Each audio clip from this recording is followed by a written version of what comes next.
Deep in the dark depths of space was lingering a mysterious race of alien beings so intelligent that humans compared to it as simple-minded animals did to them. These aliens were scheming on Mars, looking for solutions to their dwindling resources when they realized the solution was right in front of them. Earth was plentiful with resources and thriving in the life necessary to sustain their civilization. During the 20th century, on a humid summer, an asteroid was predicted to crash into the Horseshoe Commons, but what landed in that very spot was far worse than any asteroid could have ever been. The asteroid turned out to be some type of artificial cylinder that launched towards Earth 7 months prior as Earth and Mars approached opposition. Hyper-advanced killing machines known as tripods go on to eradicate the human race, seizing and abducting them before digesting their blood as nourishment to sustain their life. Despite the Martian invasion utterly dominating the human race, the tripods ultimately succumbed to microorganisms that their immune systems did not evolve to fight against,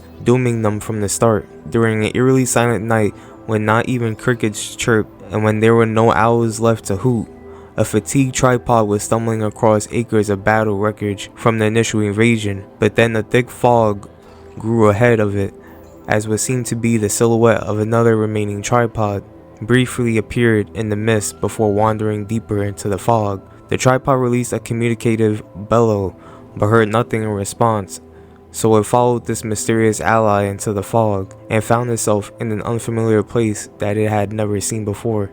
Power, heat ray. You can hold the power button to charge up a deadly beam attack, which depletes one health state. If you beam a survivor into the dying state, they will immediately be teleported into a storage compartment, allowing you to transport them to a hook. You can only carry up to one survivor in your storage compartment at once. Special ability, destructive capabilities. While using heat ray, certain obstructions in the environment such as trees, walls, wall patches, and boulders will be highlighted, meaning you can completely disintegrate it with your beam, which potentially exposes locations where the survivors can take shelter. So I guess this killer works almost like a destructive killer, almost like when you play Rainbow Six Siege and you could just like destroy anything, or something like the finals, which is really becoming my favorite game. Like I really like that game. I play it from time to time and the destruction in there is pretty dope. So I can only imagine that on a killer that could just destroy anything in its path, or destroy anything that the survivors need, like a resource other than pallets or even window locations, but just being able to destroy something that the survivors actually need, or just like an interior, like a building or something. I think that would be kind of dope. Or just destroying something in your way, like a wall or anything that the survivors may be on the opposite side of. You could just rampage through the wall and then get the survivor on the opposite side. I think that would be kind of cool. Special attack, chain linked tendril. Press the ability button to extend your retractable tentacle up to 7 meters. You gain the you gain the POV of the tentacle and control it just like Pinhead's chains. If you hit a survivor, they will be clinged onto and pulled in your direction like Deathslinger's spear ability. I like the connection between Deathslinger and Pinhead's power, which I find both of them enjoyable. Them two are definitely my top 2 killers, or at least one of my top 2 killers. The survivor cannot break from your tentacles grasp normally. Instead, if they get pulled over a vault or dropped pallet, they can wiggle skill checks during the grip period. Survivors are not injured by a retractable tentacle and will continue to keep their prior health. So I automatically like the connection between Pinhead and Deathslinger's power. So just a combination between them two alone just I think makes for a decent killer. I also like the fact that you could pull survivors over pallets and windows. It actually kind of reminds me of the Strangler from last year, how you could just pull you over anything. Or even the Smoker from Left 4 Dead, I believe it is, that could just lunge his tongue and start dragging you. It's nothing I've never seen before, but I do like the combination. Passive, Megalophobia. You are passively too large for indoor maps, so you can only play outdoors, and any indoor offerings will immediately be copped out before the match starts without the survivor's knowledge. Additionally, you will simply break drop pallets and injure survivors by stepping on them. Okay, this is really interesting. So wait, if the killer is too big and he could just automatically break pallets, then why have the tendril power where you can pull survivors? I'm guessing that's like a plus to his kit already. So I'm guessing in that process of the chain link, he could pull the survivors towards him and then he could step on them to injure them in the process. Or maybe I'm missing something. So as in too large, are we talking like, so how would he work when it comes to interiors on outdoor maps? So say if the survivors go in the shack, can he just step on the shack or step through the shack or something like that? Because that passive is already game breaking enough. It's just that I'm still curious because outdoor maps have interiors, so how would he work on that? I understand an indoor map because it's fully indoors and there's not really an outdoor experience, but with outdoor maps, there is of course more outdoor experience. Oh, okay, wait, I get it now, I get it. So the special ability, destructive capabilities, that's why the killer is too tall. So the killer will basically be destroying anything that the survivor is inside of. So if the survivors do go inside something, the killer can have the ability to destroy that interior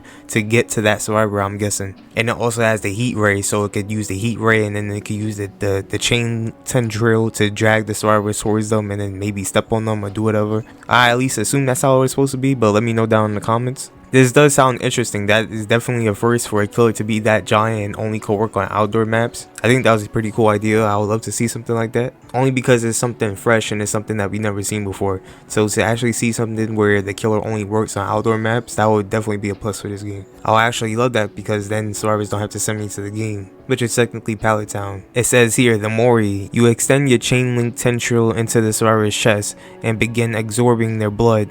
The survivor's skin begins to tighten around their body as their eyes suck into the back of their sockets. After the survivor's frail husk collapses, you disintegrate their body, leaving behind nothing but their clothes. Pretty damn brutal. Oh, okay, on the bio I can see here that it says the speed is slow, so that will make up for the killer being so big. So the killer will be like a slow destructive killer, and that's why the killer can use the range to pull the survivors to the killer, because the killer's movement is already slow as it is. So okay, I get that point, but I like this. I'll honestly main this dude as a killer. Sounds like a really fun killer. Perks: extraterrestrial invasion.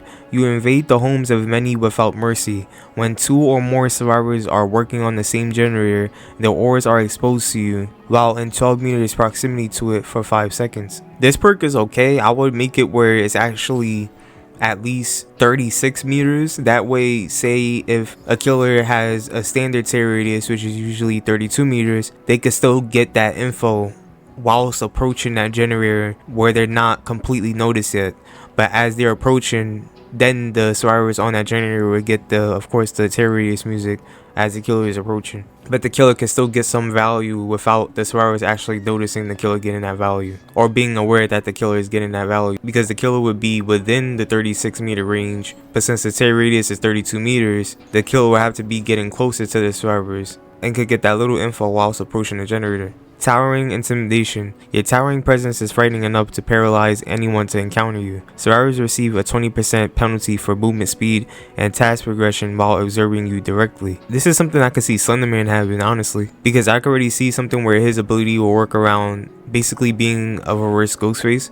So when the survivors look at Slenderman, they get affected by him instead of it being the other way around. So maybe their screen would start to distort or something like that. So in this case, for the survivors to basically be hindered because they looked at you, I think it could make for great use and great benefits for some killers, especially Clown, who could already hinder you. So on top of you looking at him and then getting hindered, he could throw bottles to hinder you even more and then catch up and then wind up downing you. So it can have a great benefits to some killers. Dangerous demolition. The wreckage you leave in your path acts as a hazard to your victims. When you destroy a pallet or breakable wall, a patch of entity spikes will appear on the ground in that area for 15, 20, and 25 seconds, injuring any survivor to step on it. Whoa, I'm surprised this isn't in the hex, honestly, but it is a very innovative perk. I could definitely see this being the case where it's like survivors have no choice but to pass through that location that has that area where the pallet or breakable wall was at, because that's really the only way I could see it being useful, is if they have to go in that certain direction, because otherwise they could just avoid it.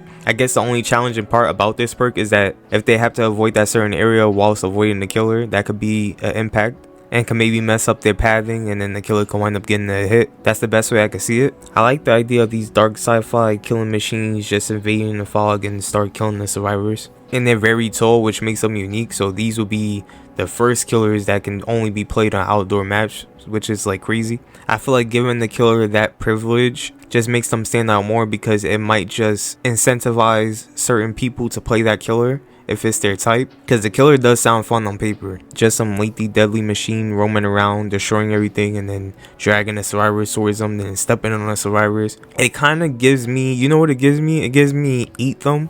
It gives me Eat Them meets Dead by Daylight in a way, because in that game you play as like a monster and you could just destroy the world and just start eating the civilians and then destroying the military, the police. Pretty underrated game, though it could get repetitive at some points, but I enjoyed it for the time. but I like this.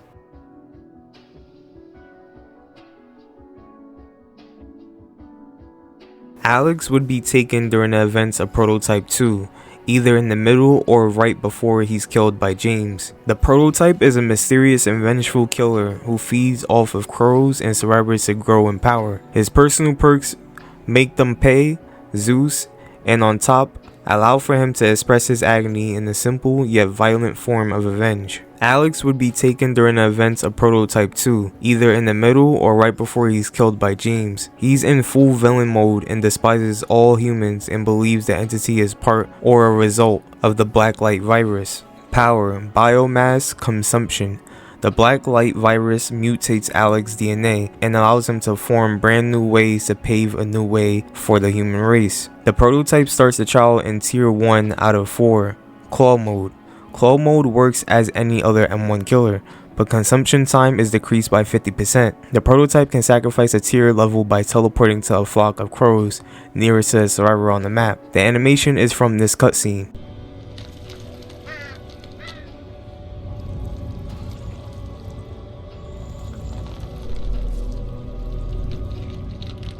The next and only the next consumption after a teleport will take 2 less seconds. Press the power button near a survivor to start consuming their biomass.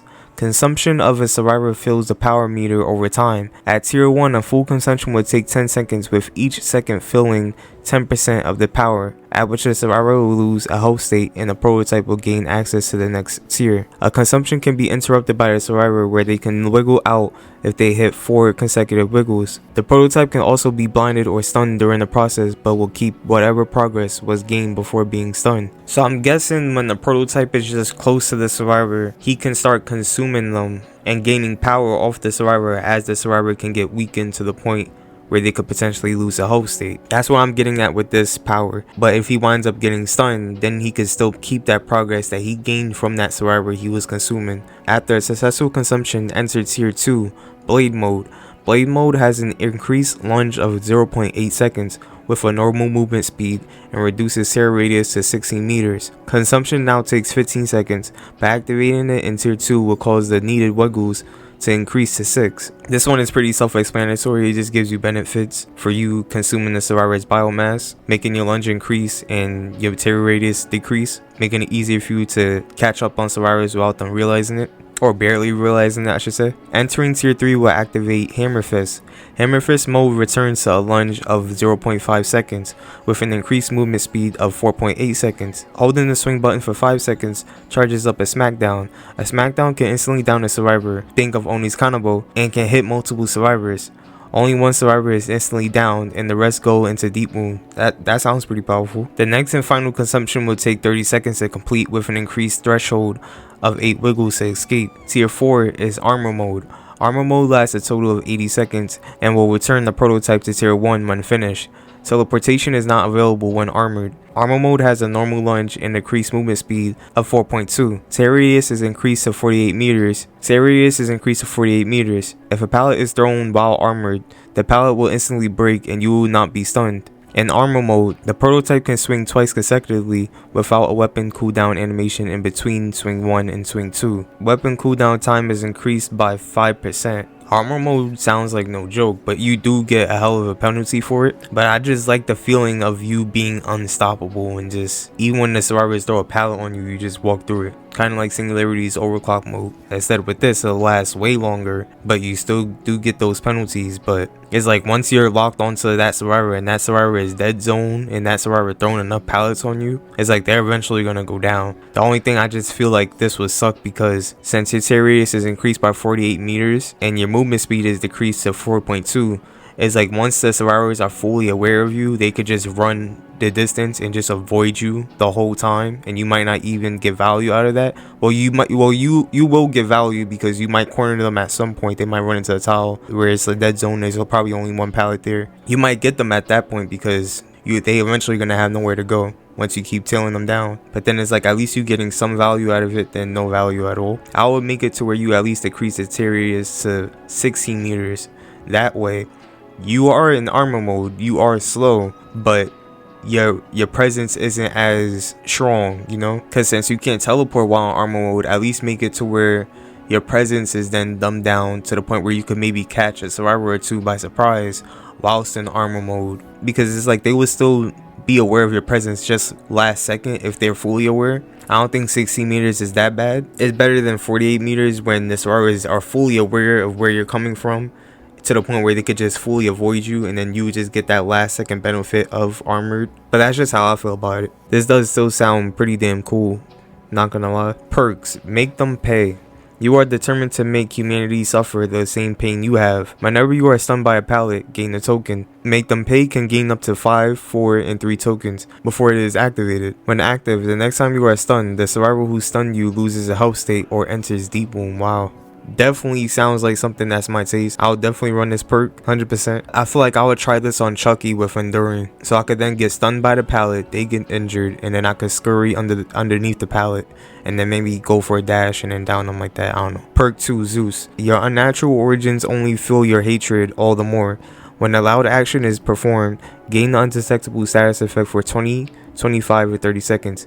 Any more loud actions performed during Zeus activation will reveal the survivor's auras to you. Any more loud actions performed during Zeus activation will reveal the survivor's aura to you. Zeus has a cooldown of 60, 50, and 40 seconds before it can be activated again. This perk isn't bad. I wouldn't know exactly which perk I would use this killer for. I feel like I would just use this perk just to throw on this perk on just a random killer, or any killer just to see how it works. Any killer that's at least fitting. I feel like how this perk should be played is when you chase a survivor and say they vault a window, because they're gonna fast vault a window because they're getting chased. Because I doubt they will just make a loud action for no reason. Of course, it's during the game, they're not in chase, they're not gonna make a loud action other than them maybe messing up a skill check or just them trying to get your attention. But yeah, you're in chase, they fast vault a window, that's a loud action right there. So you get the 30 seconds of the undetectable. You then maybe break the chase and then sneak up on the survivor that least expected, whilst you still have that time of being undetectable. That's at least how I'll use it. Maybe on a killer like Bubba, since he could just instant down. Maybe give him some hit and run potential. He could just basic hit a survivor during chase, they wind the fast vault in the window, get the Zeus, then use that undetectable on the survivor that least expected to get the insta down. Perk 3, on top. Even defeated, you have the last laugh. During endgame collapse, if there are 2 survivors remaining in the trial by any means, on top activates. The exit gates are blocked by the entity for 30, 40, and 50 seconds. This perk is okay only because it's a weird one. I feel like this perk is just no way out, just dumbed down a little bit, because you have to rely on it just being 2 survivors left instead of it just being maybe a case where it's all survivors that complete the gen and they all about to escape and you need a perk to rely on to stop the game. This won't be it, because it's not just 2 survivors, it's all the survivors. And for no way out, you could get more time for the exit gates being blocked as well. But this could maybe still come in clutch as an endgame perk whilst also having no way out, because then the exit gates could get blocked twice, because then no way out will activate, and then after no way out is done, maybe during that time frame, which might be a little rare, you manage to get 2 survivors out of the game to the point where there's 2 survivors left, and then this perk activates on top of that and they have to wait an additional 50 seconds because of this perk on top of that time from the no way out when the exit gates were blocked. This perk has potential, it's just that I don't think it will come to much benefit. It will be during rare moments, but it could also potentially end up being clutch moments where it could have actually saved you 2 more kills instead of you losing 2 more kills because you had this perk and the exit gates wound up getting blocked, and maybe the survivor is 99 the gates and then Zeus activated, and then now they have to wait an additional 50 seconds. I played Prototype 1 and 2, it's just that I didn't beat them. I like the style of the gameplay and all, but it was just nothing to entice me to finish it. But one of these days I'll randomly just end up finishing it, because that's just what I do sometimes. I just won't finish a game and then I would randomly just be like, oh hey, I just want to finish this game, and then I'll wind up finishing it. So, but this was pretty cool. I call him the Bite. Design like the Dredge. The Bite has no real physical form, just a soulless silhouette that glitches into different forms and objects every few seconds, but its base form looks like a glitchy silhouette of a shadow, a sentient killer virus hell-bent on assimilating anything and everything into itself. Name, the Bite. Power, Terabyte. Its power is a glitch phase, like a charged Wesker dash, but it goes through walls like Nurse. Does no damage, but when the dash goes through a survivor or survivors, creates a status effect called bugged. So like Doctor, different levels of bugged for increased hits of the dash, and each level of bugged makes glitchiness like Sadako go around your screen more frequently, and the killer can like Plague, use Terabyte Dash on Windows and pallets. So after a short amount of time, they are glitched out of existence for the survivors who have any level of bugged. And the last level of bugged gives exposed and permanent static glitchiness, sometimes on the survivor's screens, making the killer be unable to be distinguished at times from another glitch on the screen or the actual killer. Hard drives are placed around the map and survivors plug them into terminals around the map to remove a level and or two of bugged. However, after using a terminal, the killer can see the aura of the survivor for a certain amount of time. Max bug survivors also swap the look of themselves with the killer within the 10-meter range of another survivor and gain their terror radius. And that's my idea. Hope you like the bite. This is a fairly simple killer, but has a few things going on with the bug. It's a combination of a few killers. It plays a lot like Doctor because of the fact that Doctor's electricity doesn't necessarily injure you, but it just gives you that madness level. So in this case, the killer has more to it because the killer can put this bugged on environment like pallets and windows, like the Plague, how she could vomit on pallet and windows, and when the survivors go through it, they might up getting infected. In this case, it will increase their bugged level. I do like how at the end the bugged effect can make the killer start to look like the survivor. I like how at the end, how when you get to that certain max bugged level, the survivor's look will be swapped with the killer's look, and then they could also gain your terror radius. So it's like you have something going on there where you can end up tricking the survivors and end up having the survivors be confused at their teammates, where the killer could possibly be, considering the teammates do look like the killer and has the killer's terror radius. But I feel like what would counter this the most is comms, because as long as they're on comms and they just have a certain code to just counter that, it wouldn't really have an impact on the killer's part because it wouldn't come to no use. This is okay, it just doesn't really do nothing too crazy. It's just a combination of other killers combined. It's just a hard combination of Doctor and the Plague, but just a few things added to it to make them stand out and be a different killer, like how the bug level can get you exposed, for example, and adding that potential deceit at least during solo queue, because the survivors won't have communication where the teammates could actually end up looking like the killer.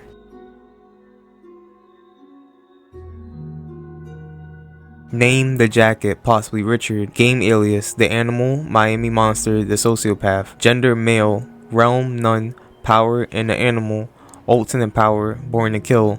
Power, attack type, yes. Movement speed, default, 110%, 4.5 ms. Powers, explanation, inner animal. The animal is able to see every locker like Dredge, having a specific color, it being white. Opening the empty locker will grant you a random mask, 1 out of 6. The mask being Aubrey. Pig mask, Tony, tiger mask, Dennis, wolf mask, Don Juan, horse mask, Earl, walrus mask, Graham, rabbit mask. The mask will have completely different powers that will last 60 seconds, usually being a copy of another killer's power, as a reference to the fact that in the game, the mask abilities come from other characters that jacket ends up copying. Once the 60 seconds finishes, you will have a 20-second cooldown, then you could pick a new mask. Special ability, born and kill. On the ground and in chest, to give chest a purpose, you will find different throwable weapons you can pick up. With chest, you just break the chest, which will slightly lower the consumption of the item in it, but also grant you a weapon. These are throwable weapons. Their auras will be shown to you around tiles, floor. At many parts of map, the aura will have a 10-meter range. You pick it up by pressing E and throw by pressing space. This will injure survivors. If they're in injured state, it will put them in mend status effect. Then if you throw another weapon, that will down them. Again, it's like a short and useless version of Huntress. You perfectly described it in the parentheses. It's just like a weakened down Huntress, because instead of fully downing them with the second hit, it just puts them in the mend state. Inner animal, mass power explanation. Richard, rooster mask, default mask. Richard unique ability is only picking up more than one throwable weapon, being the only perkless mask. Normal speed, normal terror radius, normal lunge, again average killer. Weapon, baseball bat. Tony, tiger mask. For 60 seconds, every single survivors suffer from the exposed status. Your lunge is slightly faster, plus 3% and shorter. Your speed movement is moderately reduced to 4.3 ms. Your terror radius increases from 32 meters to 40 meters. The mask will change the terror radius and change song to a more intense and violent one. You have no weapons. Your weapons is replaced to barehanded. Can't throw throwables either. Dennis, wolf mask. You start with a knife. Once you press the special button, right click, you will go into hunting mode. This mode will leave you in the undetectable status. You will have an animation of stealth walking like Ghostface. Again, just a reminder that he's a veteran and has training. If you press the special button, control, you will charge the special ability, Blood Rampage. After completing charge it, your speed movement will go into 4.8 ms. You will be non-stopping attacking. Can be stopped if you hit a wall. You basically are just spamming attacks with 0 cooldown. and you don't have control over it. Survivors who are ambushed by your attack have the opportunity to escape if they stun you, get in the locker, or outrun you, but they have to do it in less than 5 seconds, or a blood rampage will down them. 20-meter radius. The song will resemble that tension and unnervingly of being watched. Your weapon as Dennis is a generic knife you find in the kitchen. So the Wolf Mask is not as self-explanatory as the Tiger Mask. So with this one, do you get full control just spamming the same attack until you possibly ambush the survivor, downing them in the process, or do you get something like a control in some way? That's the only question I have for that part. Aubrey, Pig Mask. You start with an AK-47 with only 5 bullets. There's 2 options once you press the special button, V. From auto mode to safe. Safe mode will grant you a normal speediness. When you have the AK, your speed is moderately decreased by 4.0 ms. 2 when aiming. The bullets will insta down survivors. Unless the survivor is 32 meters away, they will suffer from mangled, hemorrhage, and broken effect for 30 seconds. AK bullets can go through survivors, and in case of being more than one survivor you're shooting, the survivors will be put in those effects, being mangled and hemorrhage. If you shoot a survivor, the bullet will go through him, and it will make the survivor next to him only get in the bend state. Pig Mask has 40-meter tear radius. Pig's tear radius and chase would be more intense the closer he gets, and the further he is, it gets calmer and more silent. Your first weapon as Aubrey is the AK-47, the second one a machete. As broken as the AK-47 does sound, it is very limited because not only is your movement speed slowed, but it doesn't even come with that many bullets, it only comes with 5 bullets. I just feel like this killer could already do a ton off these masks that's already being acquired, you know? Because without me even proceeding in just these masks alone that I already explained, this killer already has enough benefits. Graham Rabbit Mask. You start with a crowbar. Once you press the special button, right click, you will get in the Ferocious Rage. Your speed movement will increase into 5.26 ms. The hit cooldown will be reduced by 5%. You will see survivors' auras, and survivors who get hit while Ferocious Rage will suffer from mangled effect. If you hit a survivor again when the Ferocious Rage is active, you will suffer the end timer of the mode. In this mode, you will have the granted ability of vaulting. Unlike Legion, the animal will straight up lunge himself and jump over the pallet, again resembling the fact it's more of an animal than a person. Distressing Song, Too Fast, and Stressing, resembling that animalistic aspect of a guy who acts like an animal chasing you down. Your weapon is a crowbar. Just the status effects piling up on each other from the different abilities that the killer could do. I feel like it would just be overbearing at some point, because you can only imagine just having perks along with this, making this killer a nightmare to go against. Because since this killer could already make you mangled and hemorrhage at base, you can only imagine this like healing builds and slowdown builds that this killer could use to make that benefit even stronger, you know? Don't get me wrong, I'm liking the ideas of these abilities. It's just that I just think they should be shortened down to just that one ability on top of something more slight, because these sound like different killer abilities, different main killer abilities inputted into just one killer, you know? I get that's the idea of Jacket, because technically each mask would do something different, but these are awfully powerful, bro.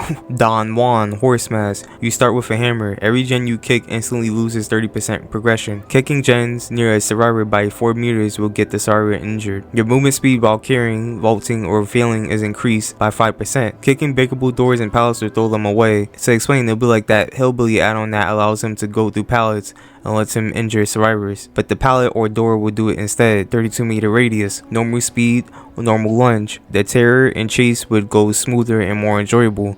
Your weapon is a hammer. See, like for something like this, it's just like a base Pop Goes the Weasel, so you can only imagine pitting on Pop Goes the Weasel on top of this as well. So you will have a base Pop Goes the Weasel and the backup pocket Pop Goes the Weasel, which will be your perp Pop Goes the Weasel, and it's too much Pop Goes the Weasel. In all seriousness, this one isn't all too powerful. To a certain extent, it can be in certain circumstances. I'll just lower the 30% to like half that, maybe 15%, 10% even, or maybe even 5% for every survivor that's injured. So say if you already have all the survivors injured, you already snowballed all of the survivors. The first gen you kick will lose all that progression. So if 4 survivors are injured, it will lose 20% because it takes off 5% from each survivor that's injured, but only for that first generator you kick. Even then, that would be too strong, because that on top of Pop Goes the Weasel would do 50% in total. Earl Walrus Mask.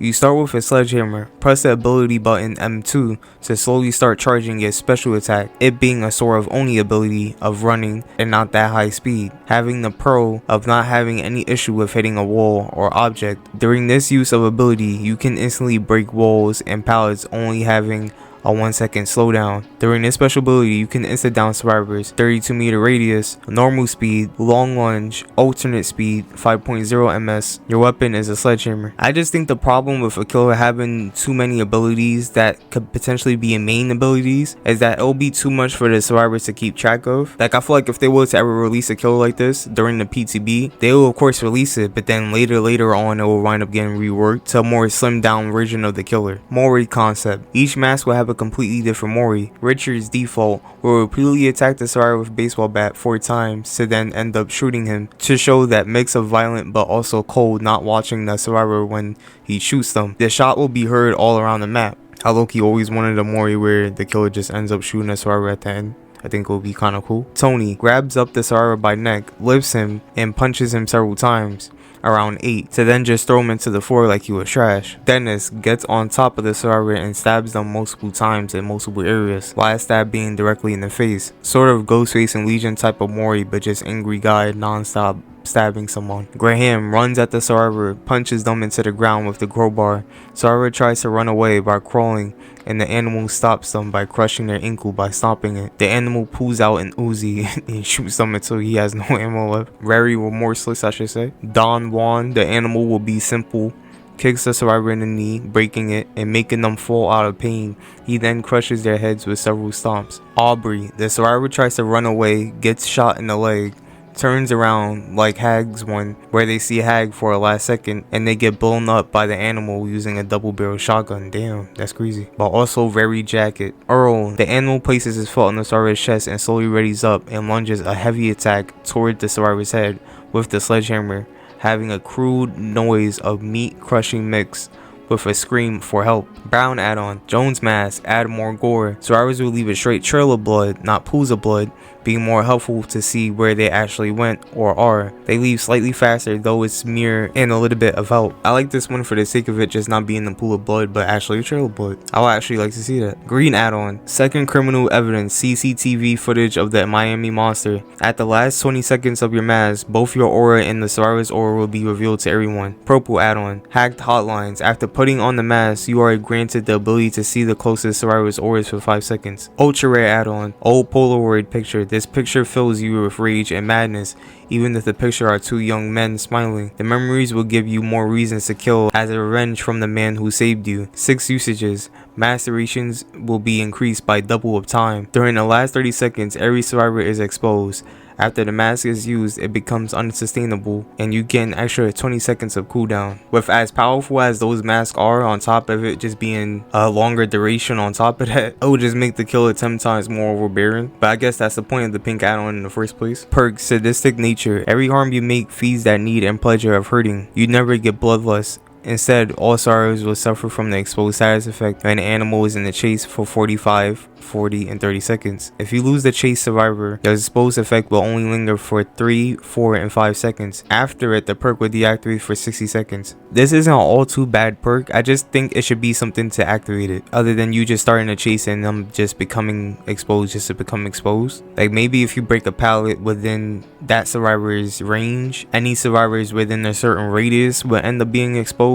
I understand not having no bloodlust, but for experienced killers, they don't need bloodlust. So for them to run this perk, they would just end chases like nothing, you know? Especially for a killer like Deathslinger who could already end chase like really quickly, you know? Hurting other people. I also think the longest the exposure should last for is at least 20 seconds, because it's like the survivor didn't do anything wrong at that point for them to become exposed, you know? And the killer didn't get anything to earn that exposed. I could see it being like hubris, but instead of when you get stunned by a pallet, it's when you break a pallet and then it activates. Maybe as soon as you break that pallet, anyone in your tier radius becomes exposed for 20 seconds or maybe even 30 seconds. That way it could waste some time and it doesn't really guarantee a down, you know? Because I feel like when the survivors get the exposed status effect as soon as the chase starts, that gives the killer too much of an advantage to get that down, you know, instead of working for it. Hurting other people. You get a familiarity over hurting. This perk works by tokens. Each act of violence such as hooking injuring and killing will feed it. Injuring 1 token, hooking 2, killing 3, Mori is 4 tokens. Having a max of 4 tokens after the perk is full, you will have the ability to kill a survivor no matter the amount of hook stages they will have. Having a max of 4 tokens after the perk is full, you have the ability to kill a survivor no matter the amount of hook stages they have after the perk gets deactivated. I would want to say that this perk should be a hex, but the fact that it deactivates after you already kill somebody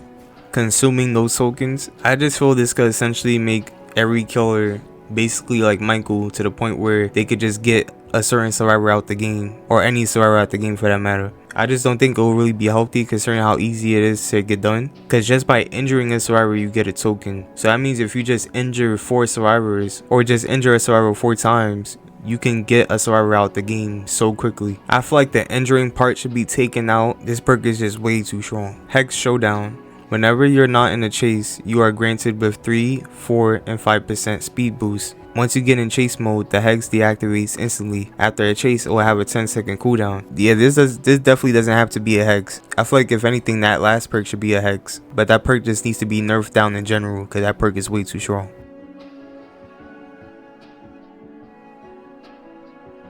The Spider original concept, power, Web of Suffering. At the start of the trial, gain 10 tokens. Press and hold the active ability to activate Web of Suffering. While Web of Suffering is active, movement speed is reduced by 0.4 ms, but you gain the ability to place torment strings. While active, Web of Suffering allows you to climb on walls. Primary ability, torment strings.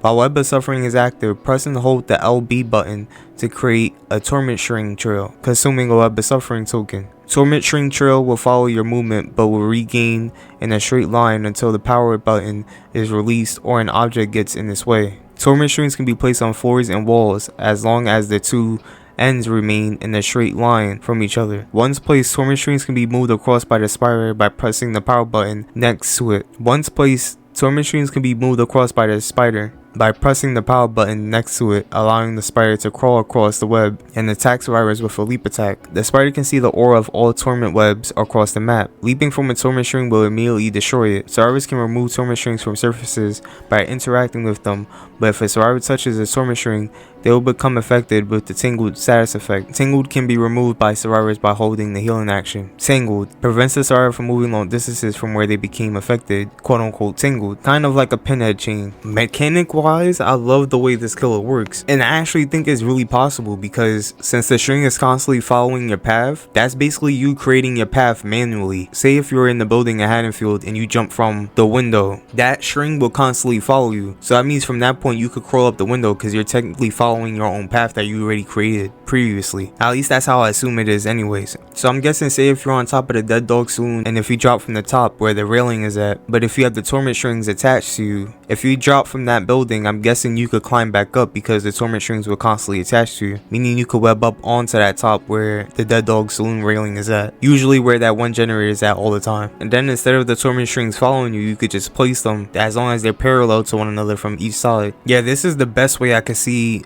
them adding a spider killer. I actually hope we see something like this if a spider killer ever does come to the game, because for a spider killer not to at least crawl, that would be disappointing. Like, I would genuinely be disappointed if the spider killer doesn't crawl if it's a spider killer. So at least if we get some teasers of a spider killer coming, then maybe that'll be some confirmation that the killer can maybe crawl, because a concept like this would be perfect for a spider killer. I really think they should just copy this and then just paste it on the spider killer, because this is the simplest way I could see it. It sounds really fun and interactive because you actually feel like a spider creating your own web and just webbing around a map, basically creating your own routes around the map for you to get by. Sounds like a very possible thing that a spider killer could do. I just hope we see something like this actually come into the game at some point.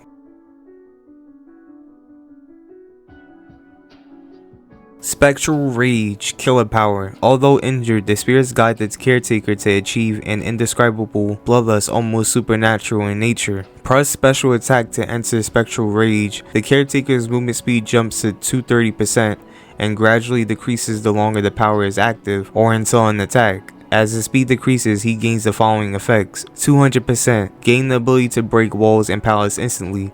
150%, gain the ability to break generators, causing them to instantly regress 9%. 130%, survivors hit during or after the speed is reached are injured. 110%, survivors hit during or after the speed is reached are inflicted with the deep wound status effect until mended. 100% survivors hit during or after the speed is reached are instantly put into the dying state. The power lasts 15 seconds with a recharge time of 20 seconds. This sounds like a relatively simple power that I could actually see the Caretaker having. It's really simple yet effective. I just don't understand 130% where it says survivors hit during or after the speed is reached are injured. It's like, wouldn't they already be injured if they already hit, you know? I don't know if something else was supposed to happen there, if that's just a typo or something, but just a little confused on that part only. Other than that, sounds like a pretty solid power. I could definitely see him just destroying everything around the map. Like pallets, a crucial resource that survivors need, making them deep wounded and then putting them in a dying state. It just fits for him. But let's check out the perks. Here's Johnny, teachable perk. Even while hunting your prey, you can't help but taunt them along the way. After performing a break action, gain the 5% haste for 4, 5, and 6 seconds. This almost sounds like that one skull merchant perk, or maybe I'm just getting it wrong, but it's okay. Instead of it being 6 seconds the most, I think it should be 10 seconds the most. That way, in a way, it would be like rapid brutality. Instead, it's just with a pallet. Great party, isn't it? Teachable perk. Even at what seems to be at your lowest, things just keep getting worse. When 2 injured survivors are in a radius of 8, 12, and 60 meters of each other, they are both inflicted with the oblivious status effect until one is healed to healthy or they leave the radius. This one isn't bad. I can see me running this perk here and there, maybe using it on Legion to experiment. But yeah, this one is not bad. I can see this being pretty annoying on Plague too, considering that the survivors have to go to the pool of devotion to actually get rid of their infection, and they can't just heal each other. But then again, as long as they break that radius, then the perk won't come to any use. But it seems like a solid perk just to use here and there to experiment with certain killers with. All work, no play. Repetition seems dull to most, but somehow you carry on, almost like you don't even notice. When a survivor volts the same window 2 times in the chase, the following effects occur. The killer receives a 1, 2, or 3% haste. The next pallet vaulted will be instantly broken by the entity. This perk deactivates if the survivor is hit or has vaulted a different window. Instantly a perk I will use. I love using perks like this that could just surprise survivors and get under their skin. I'll probably combine this with this solution so that when a survivor does get hit, on top of this perk already being used, then the survivor can vault the following pallet because this solution. And these are the perks for the survivor. Little Pig. Although you may look small and weak, you are anything but. Whenever a killer kicks a pallet within 10 meters, this perk activates. While pressing special ability, gain the ability to stun the killer for 3, 4, and 5 seconds. This will trigger the exhausted status effect for a survivor. This perk can only be used once. This perk is not bad. I could just see it being pretty annoying from the killer's point of view, but I guess that's what the perk is supposed to do anyways. Slow the killer down. So, motherly instinct. Above all else, you put your family and those you care about first, no matter the cost. Whenever a survivor enters a chase with the killer, see the killer's aura for 5, 7, and 10 seconds. This effect cannot happen if you are the one being chased. I guess this could maybe be effective if the killer is snowballing, like a hit and run playstyle, because potentially the killer could wind up coming after you next and you could see the killer's aura approaching you. But it's like, other than that, I don't really see no use to it. For all that, I'd rather just slap on empathy, so at least I could get an idea of who's getting chased, because if they're injured, I could see their aura unlimitedly as long as I'm nearby. It won't be the killer's aura, but it will be the survivor's aura, but at least I could get an idea of where the killer is at if the killer is chasing that survivor, which I happen to see their aura. Every second counts. When your world is crumbling around you, you must stay focused on the task at hand. After working on a generator for 30, 25, and 20 seconds, press the active ability button to make the generator to appear as though it is regressing. Once all generators have been complete, see the killer's aura for 15 seconds. I feel like this could definitely get under killer's skin, just because they could see a gem from a certain distance and they could think that it's actually regressing and is not, because it's this perk doing that. And this perk would just add in a phase for killer where killers have to go up to gens to actually see if it's regressing, and it's not just the perk doing his part. It's annoying, but I guess it's for the right reason, at least from the survivor's point of view, because from the killer's point of view, I could really see that being annoying from my part. But it is what it is.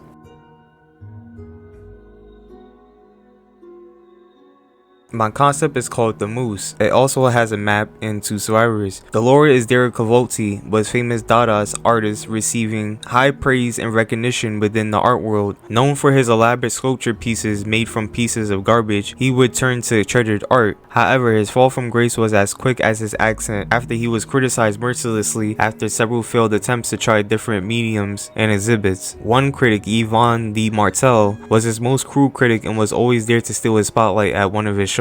Bland, derivative, juvenile. He was going to show all of them. Derek poured his hatred, his sorrow, his anger into his art time and time again to be mocked, but no more. One by one, he brought his critics, including Yvonne and her assistant Roxanne Astano. One by one, Derek would take his critics into his studio, housed in Levick Pectoral Gallery, until only Yvonne and Roxanne were left. Roxanne is led into the room, and after a long period of time, Derek comes for Yvonne after being led into a dark hallway. Derek turns on bright lights for Yvonne to see Derek's work as she screams in horror, encased in cooling bronze, as they make mockeries of classic statues such as the Thinker and Venus de Milo, as rejected parts are strewn in receptacles around the room. As Roxanne is sitting in a chair in front of the behemoth of bronze, before anyone can react, a swirling haze of smoke pours from the mouths of the bronze statue and Yvonne. Derek and the statue are gone, leaving a terrified Roxanne to tell a tale of the artist and his moose. Power. The moose spawns with 4 statues. Each has a different ability or different podiums. Each statue in use becomes clay and can be shattered. Each statue not in use will become bronze and cannot be shattered. Statues not in use can be disturbed if blinded or if survivors come into 2 to 5 meters of them. Disfigured clay cupid can run at 2 times the normal speed of behemoth, but can be shattered by kicking or pallets. I'm not sure if it's supposed to be kicking gens and breaking pallets, but I assume it's supposed to be that, at least something dealing with the breaking action. And cannot pick up survivors. Will let out insidious giggle if disturbed by 2 survivors within 2 meters, but can be shattered by kicking or pallets. And cannot pick up survivors. Will let out insidious giggle if disturbed by survivors within 2 meters. Armless woman cannot attack but can act as physical barriers in doorways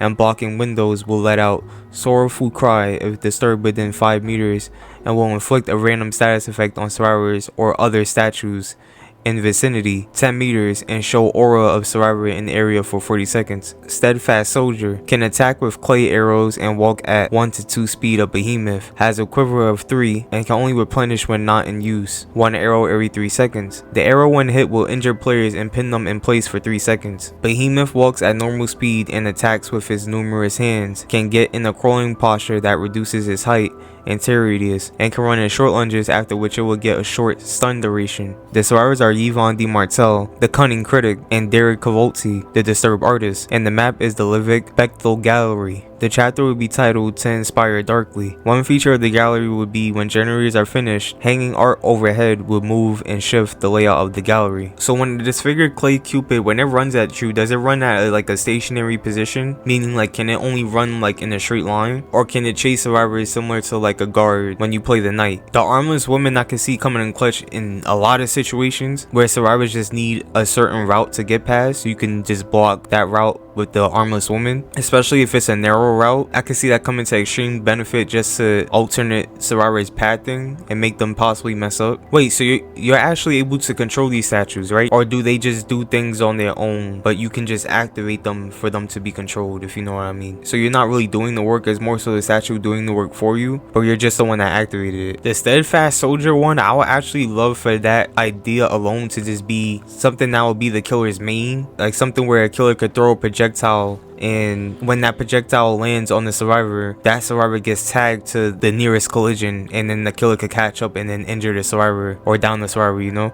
something like that. Because that idea for a power sounds pretty dope, I'm not gonna lie. The behemoth is pretty simple to understand, it's not nothing too crazy there. I like the idea of a crazed artist who just loses it. It's different from the artist's lore, but I actually like the power more better than the artist, if I'm being honest.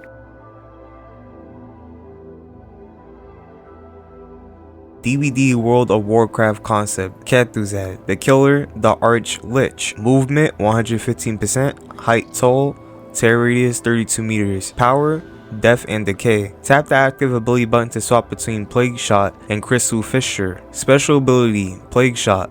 Hold the power button to charge a Plague Shot. Releasing the power button releases the Plague Shot. The Plague Shot travels forward in a straight line for 4 meters and explodes when it reaches the end or hits a survivor. When the Plague Shot explodes, it drops a 2-meter wide circle of disease on the ground that hinders survivors that walk through it. The hinder status effect lasts for 3 seconds after they leave the radius. Survivors directly hit with Plague Shot become exhausted for 3 seconds. Special ability, Crystal Fissure. Press and hold the power button to begin charging Crystal Fissure. Crystal Fissure can go through walls. You can see the target location of Crystal Fissure with a marker, like Pinhead and Flannel Nurse. The longer you charge Crystal Fissure, the further it will go. When you release the power button, a red crack a meter wide will form where you release Crystal Fissure. After 1 second, a clump of ice crystals 1 meter wide will launch from the ground, injuring any survivor standing on the red crack when the crystals emerge. I already like the synergy this killer has with his abilities because it can hinder survivors with his special ability as well as injuring survivors with his special ability. So you use a plague shot to hinder the survivors, setting them up for the crystal fissure that will wind up injuring the survivors in the process. It's not nothing too crazy. It does sound like it'll be somewhat complicated to pull off depending on your skill barrier with that killer. Seems like a pretty solid chase power, although it's a bit of a handful for you to set up on your part as the killer, considering you have to slow down the survivor to then injure the survivor, considering you be transforming back and forth between the plague shot and the crystal fissure. Simple yet effective power. Perks: Remorseless Winter. The cold is coming and it will engulf survivors. Whenever a generator is completed, this gains a token. For each token, survivors' maximum view distance is reduced by 5%. Survivors also gain a 20% chance to begin shivering, which increases their breathing volume for 5 seconds every 30 seconds for each token. Whoa, this is actually really unique.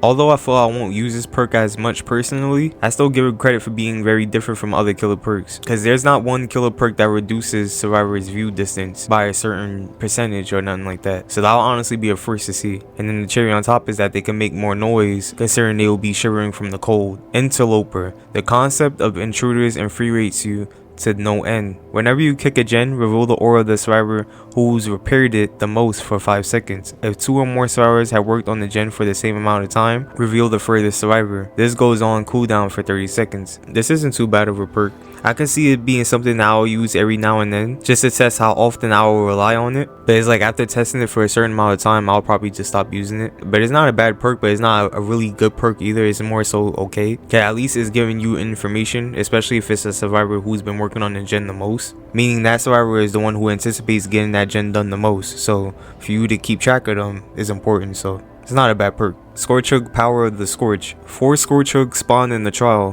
Whenever you hook a survivor on a Scorch Hook, they become exhausted for 10 seconds.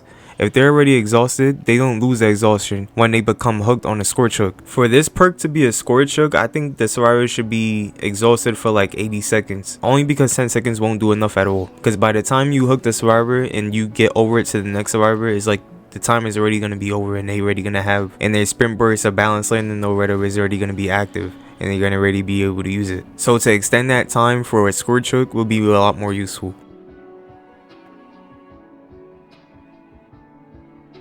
Killer Virgil the Demon. Powers: Devil Trigger. Turn into his demon form, in which he can fire blue flame projectiles and do a sweep attack where he flies forward, dealing damage to a survivor if hit. Devil Trigger, once used up, has a base 30 seconds cooldown. In this cooldown period, he can use a sword dash ability, which is slower and does less distance than the sweep attack. There's not really much depth to this killer, but it does sound relatively simple. It sounds like your normal range killer like Nemesis, with a catch, considering they have 2 range attacks instead of just 1. That range attack being the sweep attack, which has more distance than the sword attack, and the sword attack only becomes active when the sweep attack is on cooldown, and the sword dash becomes active when Devil Trigger is on cooldown. So that gives you the opportunity to have that range, but just not that useful as the sweep attack. This killer has projectiles, but is nothing to compare it to because it's not as in depth. So if you could compare the projectiles to a certain killer in the game, which killer would that be? Perks: Vengeance. If a survivor blinds the killer, the survivor gains the hindered status effect for 5, 6, and 7 seconds, as well as the oblivious status effect for 15, 20, and 25 seconds. Instead of the survivor being oblivious, I think the survivor should just get additional time for being hindered, maybe as the killer gets a speed boost. So it's a huge penalty on the survivor's part if they blind you, because if they blind you, they're only hurting themselves, considering that nearly guarantees a hit, you know? A Brother's Vendetta. You are obsessed with one survivor. Every time you hit the survivor, you gain a token with a total of 4. Each token regrets gens 2% faster. When you hit the obsession, you lose all tokens. Instead of you being obsessed with one survivor, I think it should award you for snowballing. So every different survivor you hit, you get a token, or even a token up to 2 tokens each. Only because by that time you get 4 tokens, that survivor should technically be on 2 hooks, unless it's in a different scenario where you snowballed and you were attacking that survivor you're obsessed with, then you went on to attack someone else, then you went back to that obsessed survivor. Then it's like either way, you're not getting any token unless you're attacking that obsessed survivor. That's why I think it would be better if it forces you to snowball and you still get the reward from snowballing, whilst also gaining tokens, that award being the tokens that will be used to regress the generators. Forgotten. When no one is in your tear radius for 4, 5, and 6 seconds, you gain 4, 5, and 6% haste until someone is in your tear radius. So instead of it being a duration to it, I think the duration should just be taken off to the point where you just have a haste until someone gets inside your tear radius.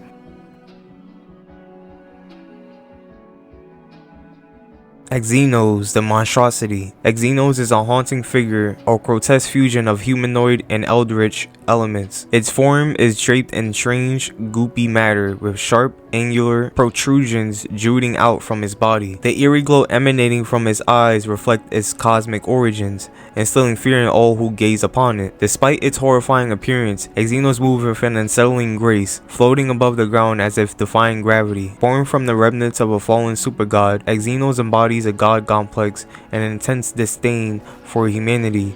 Reincarnated on Earth, it seeks to assert its dominance over mortals by subjecting them to unspeakable horrors. Armed with advanced alien technology and a profound understanding of space and time, Aenos manipulates the world around it to inflict pain and suffering upon those it deems inferior. Power, eldritch tools, trap teleportation, and spatial distortion. Aenos wields the power of eldritch tools, allowing it to deploy otherworldly contraptions and manipulate the trial environment. Trap teleportation. Aenos set up traps that, when triggered by survivors, teleport into the killer's tear radius in a random location. Each trap costs Aenos 1 token to set up. Spatial distortion. Within the tear radius, Aenos can distort palettes, altering their properties to create strategic advantages or hinder survivor escape routes. Aenos expends 2 tokens to distort a palette. Aenos token systems. Aenos accumulate tokens through various actions during the trial. Aenos gain 1 token every 30 seconds. Aenos get a token if survivors get teleported by one of his traps. Aenos gets 1 token each time a survivor fails to disable one of his traps. Off the rip, I like the idea of the teleportation. I think it's different because it's not just the killer teleporting from point A and point B.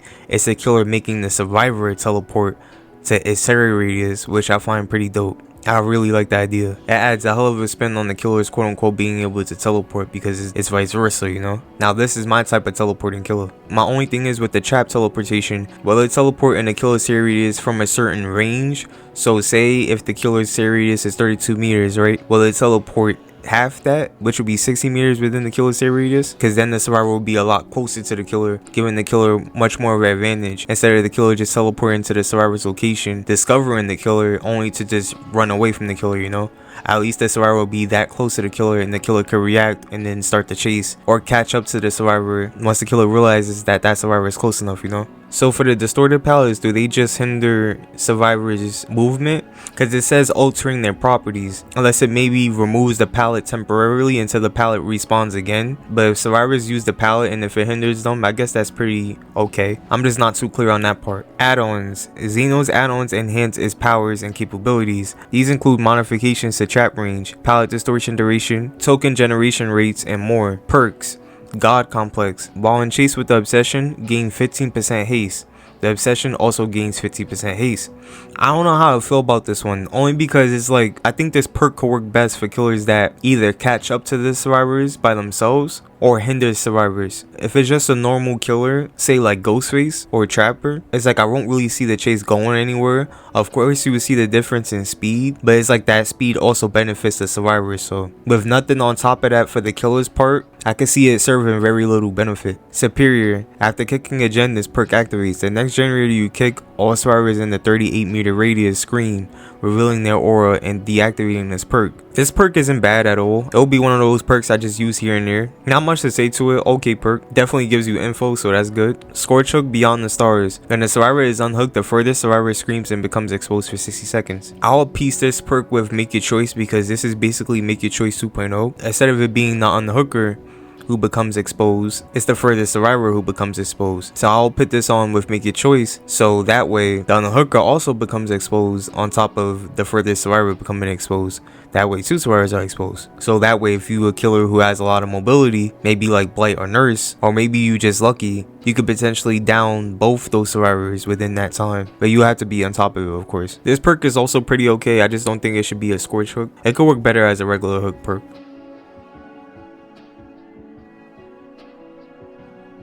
Killer, the Notorious. Background story. Once a celebrated fighter, Conor McGregor's fall from grace was swift and brutal. Consumed by hubris, he sought to prove himself invincible, challenging the very fabric of reality itself. In a desperate bid for power, he made a pact with an ancient entity, exchanging his humanity for a chance at eternal glory. Now as the Notorious, he stalks the realms of the entity, seeking to assert his dominance over all who dare to oppose him. Appearance. The Notorious is a menacing figure clad in tattered fight gear, his face obscured by a sinister grin. His movements are swift and purposeful, reflecting his background as a world-class fighter. Ability. Cage match. The Notorious can summon a spectral cage at will, trapping survivors within its confines. While inside the cage, survivors are subjected to intense psychological torment, causing them to suffer from impaired vision and increased fear. The Notorious could then choose to engage in one-on-one battle with the trapped survivor, pitting his combat skills against theirs. If the survivor manages to defeat him in combat, they are released from the cage and granted a temporary speed boost. However, if the Notorious emerges victorious, the survivor loses one health state. I honestly don't know if this is a troll or not, but regardless, I'm just gonna go with it. There's not really much depth to the ability. Like, how exactly does this fear work and the combat work within the survivor and the Notorious? Perks. Mystic Striker. Your attacks are imbued with otherworldly energy, causing survivors struck by your basic attacks to suffer great injuries. Every time you hit a survivor, you get immune to stuns for 3 seconds after the weapon clean animation. Seems pretty solid. I'll just increase the time from 3 seconds to at least like 7 seconds, maybe 8. Give them a little bit more time. Unrelenting Fury. Your fury knows no bounds. Each time a survivor completes a healing action within your radius, gain a token. For each token, your movement speed is increased by a small amount.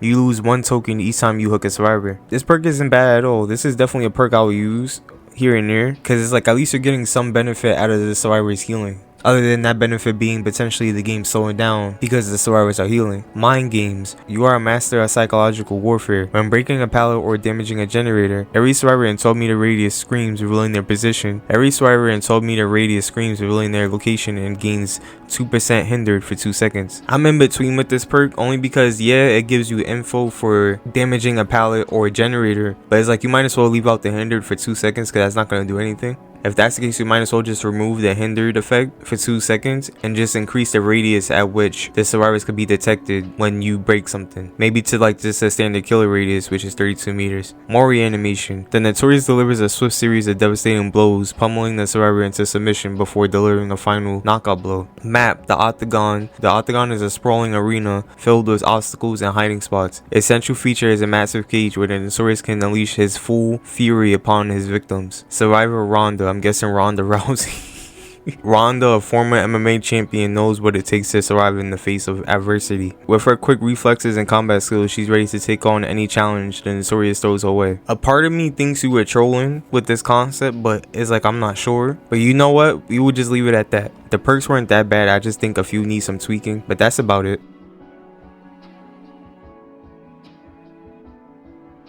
Chapter name: Voyage of the Damned. Killer, the Diver. Killer design concept. The Killer is a scuba diver with its outfit being a vintage diver suit. Weapon: Trident. Starting animation. The diver crawls out of an open puddle.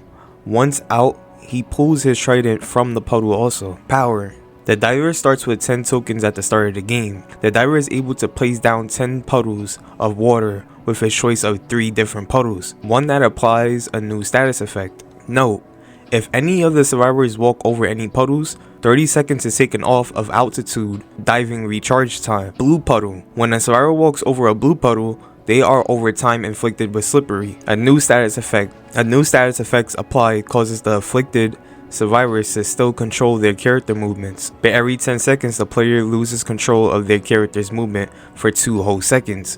Note: the player can still look around while inflicted with slippery, just not able to change their movement directions every 10 seconds. After the 2 seconds have ended, the survivor has full movement of their character. I actually really dig this mechanic only because I could see it also on like a like some sort of mind control type of killer. A killer that's trying to get in survivor's head and just make them lose control to the point where they don't have full functionality of their body. But I dig the aesthetic of like a diver killer though. Red puddle 2.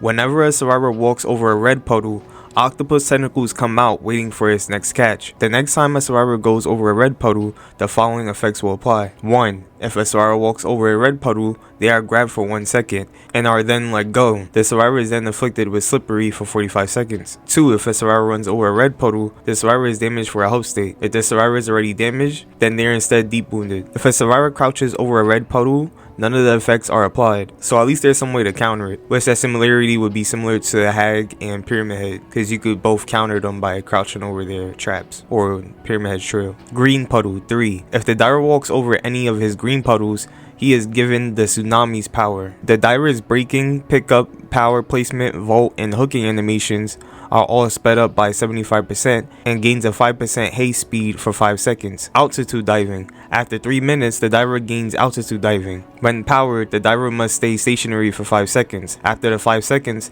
the diver lifts up any survivors into the air while within his tear radius, each layer having the following effects which are applied while within each layer of the tear radius. 40 to 30 meters, the survivor scream which emits a loud noise notification. 20 to 10 meters, the survivors are hindered, have their aura revealed for 5 seconds, and are inflicted with slippery for 30 seconds. 10.5 meters to chase, the survivors are deafened, broken after losing a health state if healthy, or they downed if already damaged, and they are applied slippery for 60 seconds. I like the benefit that the diver has when he could go through the green puddle, how it speeds everything up. Though it's only for a short duration, it can maybe come in clutch at some moments where it's crucial and you really need it, because you never know if that speed boost can help you in any small way, or even a game altering way where it actually led you to a victory. And that paired with perks like Fire Up, Superior Anatomy, Bamboozle, Brutal Strength, it can make for some satisfying builds, which will all benefit the killer's speed animations. I'm digging the way the power benefits the tear radius. Depending on how far the survivor is from the killer, the more closer they are, the more deadlier the effect. I feel like this will just definitely be a killer that you just want to get away from as soon as possible, especially when you know he's about to activate the altitude diving thing. But then it's like, depending on how close you are, you have the slippery effect, which can mess with your controls, and maybe you will mess around and actually start running towards the killer, which will put you in a critical condition depending on how close you are. Perks. Predator's Hunger. After kicking the gen and the survivor interacts on said gen, the entity damages the survivor if the survivor is in the spot where the entity attacked at. If the survivor is already damaged, they are instead put into the deep wound. The perk lasts for 10, 15, and 20 seconds. It's hard to like this perk as much as a benefit it is, only because I don't know the counterplay to it for something that's so big, you know? Because it's like you can't blame survivors for going back to their objective only to just get damaged in the process for completing their objective, and it's really easy to trigger too. I feel like instead of injuring them, it should do something else, only because that's a huge impact for something that's not really the survivor's fault, because they have to do their objective. Deep navigation. In critical situations, you must quickly learn to adapt to your surroundings. Sometimes you learn how to even benefit in those situations. After being stunned by 2 pallets, you gain a 4, 6, or 8% haste for 10 seconds. This perk isn't too crazy, but it is okay. It's not too strong, but I can see it being the benefit in some scenarios, especially with killers like Pinhead or Clown who could immobilize survivors. Apex Predator. Each kill pushes you more and more to your title and makes you who you are. After killing a survivor by any means, 3 of the following are randomly improved. Effects can stack. You break pallets at 5, 10, and 15% faster. Your pallet stun is reduced by 5, 10, and 15%. And you vote 5, 10, and 50% faster. This perk is pretty damn good, I'm not gonna lie. And the fact that it can stack, so meaning it can stack with other perks that also speed up those interactions. I can honestly see it being a good time, but I already know it would be miserable on the survivor's part, because they will know for sure that's Apex Predator doing his job.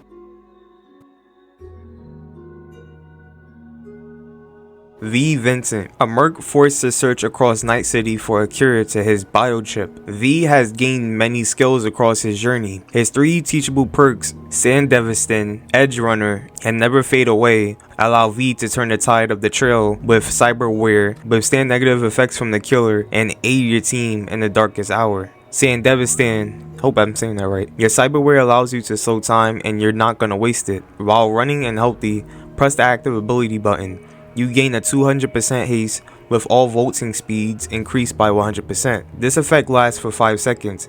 After the effect ends, become hindered by 3% and incapacitated for 30 seconds and exhausted for 60 seconds. Whoa, so this is kind of like, this reminds me of like a Dead Hard 3.0 in a way. It's almost like a way better version of Dead Hard, but it's also different in a bit at the same time. It's not necessarily an animation, it's more so just the speed. But the speed can make up such a difference to the point where during chase, it will feel like old Dead Hard in a way. Because you know, old Dead Hard, that will make such a difference in chase. Because say if there was a window that the survivor was about to vault, as long as they have Dead Hard, they can gain that distance from the killer and vault that window. Meanwhile, if they didn't have Dead Hard, they wouldn't have made it to that window to begin with. So with this perk can allow for that, basically bringing that concept back to life. It's like a harsher Dead Hard as well, because you do have a lot of setbacks as well, since you become hindered, incapacitated, and exhausted. But exhausted is not really new, because you would become exhausted after using Dead Hard in the first place. But on top of that, you're hindered for 3% and you're incapacitated for 30 seconds. Edge Runner. Anytime a killer perk inflicts a negative status effect to you, exhausted, hemorrhage, broken, hindered, mangled, exposed, etc., you gain a 5% haste effect for the entire time you suffer from the status effect, and endurance for 10 seconds. This perk goes on a 30-second cooldown after usage. So this perk is basically like the Uno reverse card of them all, because instead of the killer's perks actually phasing you with the status effects, you turn that into your benefit. Pretty decent perk. Boon Never Fade Away. In the end, you push through the threat. Death Achieve Glory. After all 5 generators, Never Fade Away activates. A random totem is converted into a boon totem. This boon totem applies endurance to all survivors inside its radius of 48 meters. The killer can see the aura of the totem after 20 seconds. The distance of the aura increasing every 20 seconds. Maximum of 48 meters away. Once snuffed, the totem breaks. This is actually a really good endgame perk, especially coming in clutch at dire moments where you know for sure you would have went down without this perk, since it grants endurance. But I also like that it could be countered since the killer would see the totem after a certain time, so they wouldn't just keep that endurance. So that endurance won't have to keep resetting every time you try to down a survivor. Then again, it all depends on the spot where the totem is, because if it's close to where the exit gates are at, I feel like the survivors will have an easier time, because they don't have to worry about being close to the exit gate and potentially getting down, since that totem is there, and then the endurance will kick in, because they don't have to worry about being down while close to the exit gate if the killer is maybe lurking around the exit gate. So say if the whole team is injured and they're all pushing towards the exit gate, and if that totem is nearby, they don't have to worry about anything, because the endurance will save them. But if it's far away from the exit gate, it could still come to a benefit, because you don't know where the chase will be happening. Because it's like, if the survivors know if they're in a critical spot, they could always just run to that totem area and that can help them. But then it's like they still need to escape, so I'd rather it be close by the exit gate. Although still, depending on the location, the endurance could save the survivor, and then the survivor could push towards the exit gate after that. So yeah, depending on a lot of scenarios, this perk can come in clutch. The Cybor. A tactical killer loving nothing more than brutalizing survivors with his power, Cyberware enhanced, and gaining power throughout the match. His 3 teachable perks, Quick Hack, Ruthless Endeavor, and Scorch Hook Net Dispersal allow him to quickly damage gens, pursue multiple survivors, and make all hooks Scorch Hooks. Special ability, Shoulder Rockets. You start the trial with 3 rocket charges. By holding down the power button, you can aim a missile launcher to shoot at survivors. This launcher injures survivors that are healthy and downs survivors that aren't. To refill your rockets, you must approach a Ripper Station. After gaining augment tokens from used Ripper Stations, your shoulder rockets gain the following properties. 1 token, rockets break pallets and breakable walls. 2 tokens, rockets disorient survivors and cause a broken status effect. 3 tokens, survivors hit by rockets that aren't fully healed suffer a 10% reduction to healing, repairing, and cleansing speeds. 4 tokens, rockets insta down survivors. The power seems pretty okay. Seems like a killer that could definitely rush through environment and insta down you in the process. And if that's not the case, leaving debuff on survivors that they have to deal with over time. This seems like the killer that slowly gets stronger throughout the match, kinda similar to Plague and Nemesis. Special interaction, Ripper Stations. 5 Ripper Stations spawn around the map with both the killer and survivors seeing their aura. Survivors can go to Ripper Stations to remove stacks of corrupt virus for a random cyberware item. Random cyberware effects are as follows: increases repair speed, increases healing speed, 3% haste, or reduced grunts of pain and no pools of blood. After a survivor interacts with a Ripper Station, that station is highlighted in yellow and gives the killer an augment token after interacting. Oh wow, so the Ripper Station can actually come to the survivor's benefit greatly. Survivor Affliction, Corrupt Virus. After working on the generator, Corrupt Virus starts to build on the survivor, fully infecting them in 40 seconds.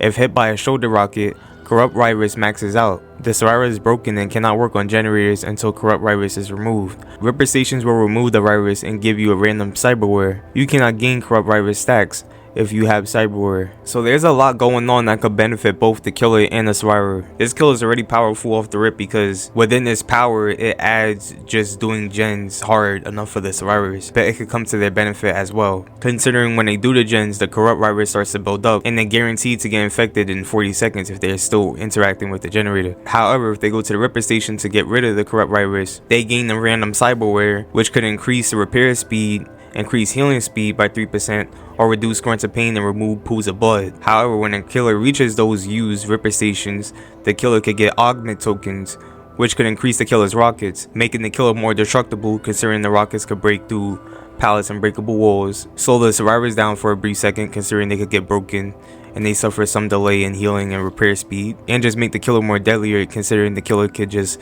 insta down with the rockets if enough tokens are given. Seems like a killer I would definitely play a lot. The idea of a rocket shooting killer is dope, but I also really like the idea of how this power is in particular. I like that it's a balance and it both benefits the survivors and the killer to a pretty great extent. Seems like when you're playing and when you go against this killer, you have to just interact with everything a lot and keep on moving around. So it's like when you play against this killer, you know it won't be boring, but it will just be a lot more interactive considering you can expect a lot of more things to do. Perks, quick hack. After hunting down your targets, wasting time on damaging generators is beneath you. After hooking a survivor, you can choose a generator anywhere in a 36-meter radius. This damages the generator akin to a generator kick, applying the same perks as a kick would. This perk lasts for 45 seconds. This is actually nuts. So this means you can just telepathically destroy a generator with your mind within the 36-meter range. That's crazy, but I love this perk idea. Ruthless Endeavor. These feeble meatbags will not escape your grasp. After losing chase with a survivor, gain the token after 40 seconds. The next time you enter chase with that survivor, lose your token on them. Gain 5% haste, 40% increased speed to breaking pallets, 20% increase of vaulting speed, and a 25% decrease to the basic attack cooldown. This perk goes on a 120-second cooldown. On that survivor. Effects can still proc on separate survivor. Yo, this perk is crazy too. Can you just imagine seeing the killer break a chase only to see the killer chase you, and the killer is just so fast all of a sudden, only to realize that they have this perk on? This is a pretty damn good chase perk, bro. It can really come in clutch in most scenarios, especially if you're intentionally snowballing. And it's like, I like that benefit because it awards you for snowballing in the first place. Really good perk. Scorch Hook Net Dispersal.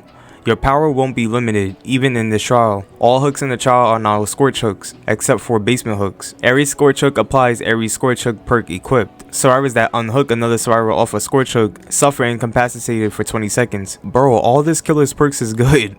I like the undying feel of the Scorch Hook. This Scorch Hook is technically the undying of the Scorch Hooks, since if you're running any other Scorch Hook, it applies those same effects from that Scorch Hook. But it's just that with this Scorch Hook, this perk, it makes every Scorch Hook a Scorch Hook, so you gain that extra benefit. And you don't have to worry about traveling to a certain hook because every hook is a Scorch Hook. Yeah, all these killers perks is like 10 out of 10. This is definitely a killer I will enjoy 100%. Very, very well done.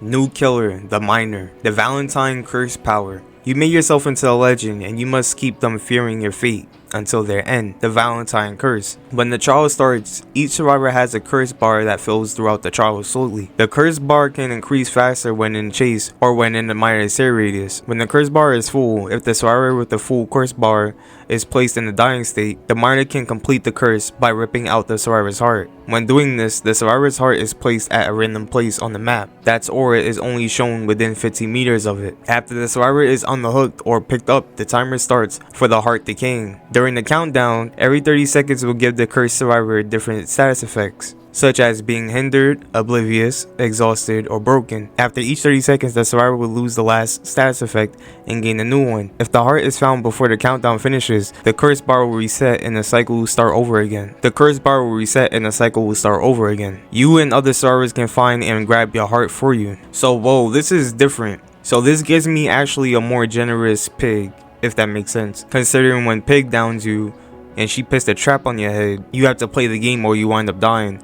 So in this case, if you don't find your heart, you just suffer from status effects instead of you actually dying. And it's still a slowdown because you don't want to suffer these effects, because these effects might put you in jeopardy of getting downed again. So I'm guessing this would definitely be this killer's slowdown, which of course comes to a major benefit for the killer. Special attack, quick and cut. When pressing the active ability button, you would charge forward quickly with your pickaxe. If hitting a pallet, door, or generator, you would break it immediately. If you hit a survivor with your attack, you would throw your pickaxe in their leg, and you would start fighting back with your knife, and the survivor can fight back by spamming a bar. If the killer fills their bar first, if the survivor is healthy, they are affected with the broken status effect, and they are hindered for 5 seconds, and the killer is stuck in a 3-second stun. If the survivor is injured and the killer wins, the survivor is downed. If the survivor wins, the killer is stunned for 5 seconds and hindered for 5 seconds. This is a pretty interactive mechanic, so in this power it's technically a battle between the killer and the survivor of whoever fills their meter first. I like the idea on paper, I just don't know how much of a benefit it will be from the killer side, considering the survivor could be really good at escaping that minigame that they have to do with their bar. Because if most survivors happen to be really good at that minigame, it's like, how powerful is that ability really, you know? But it's still a pretty cool idea, because I just like the concept of that power being so interactive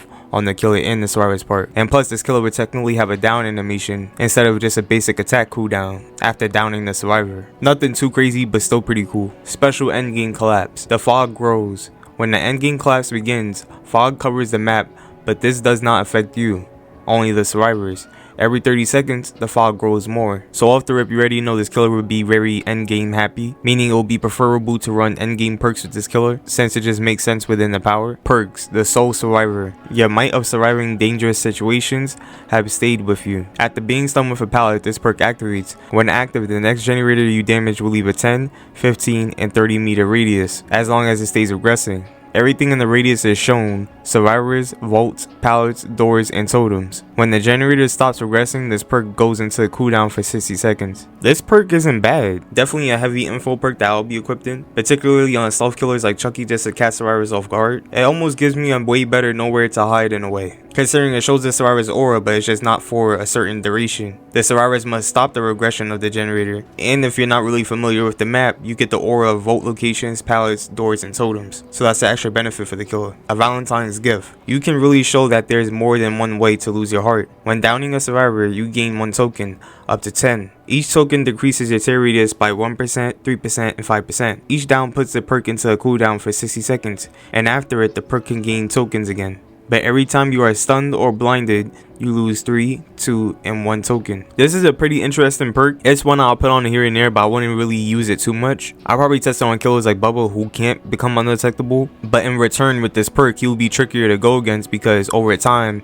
his tear radius slowly starts depleting, and he could become a lot more stealthier. Hex and the dance. Once a year, your legend returns, and make sure it stays that way. When hooking each survivor once, Hex and the dance will activate and make a random doe totem into a hex totem. When active, every 30 seconds, a random generator will be forced with a difficult skill check. If a survivor is on the affected generator and they fail the skill check, they will lose 5%, 10%, or 15% progress on that generator. If a survivor is not on the generator when it gets the difficult skill check, the generator will lose 10% progress. When the time is destroyed, the effects will stop. This is a pretty decent slowdown that can somewhat make a difference within the game, because it will always be an endless loop of regression when it comes to any generator. Considering 30 seconds, any random generator will start regressing, unless survivors happen to be on it. But if they're on it, they get a difficult skill check, and failing that skill check, they could lose 15% max. I could see this being a pretty hefty slowdown, because survivors is definitely going to want to get rid of this hex totem. They're not going to see their gens deplete in such a short period of time. Pretty cool concept.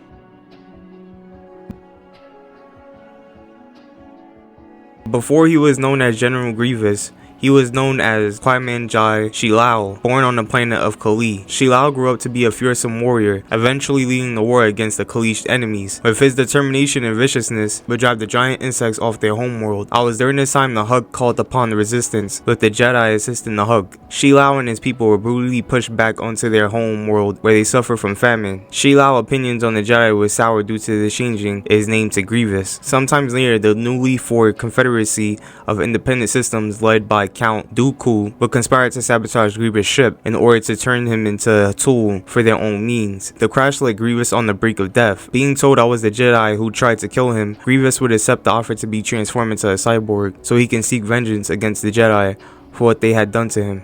Being trained by Count Dooku, Grievous would stay in hiding until the time was right for him to be revealed. During the first battle of the Clone Wars, Grievous for the first time in many years would get to see Jedi back in action.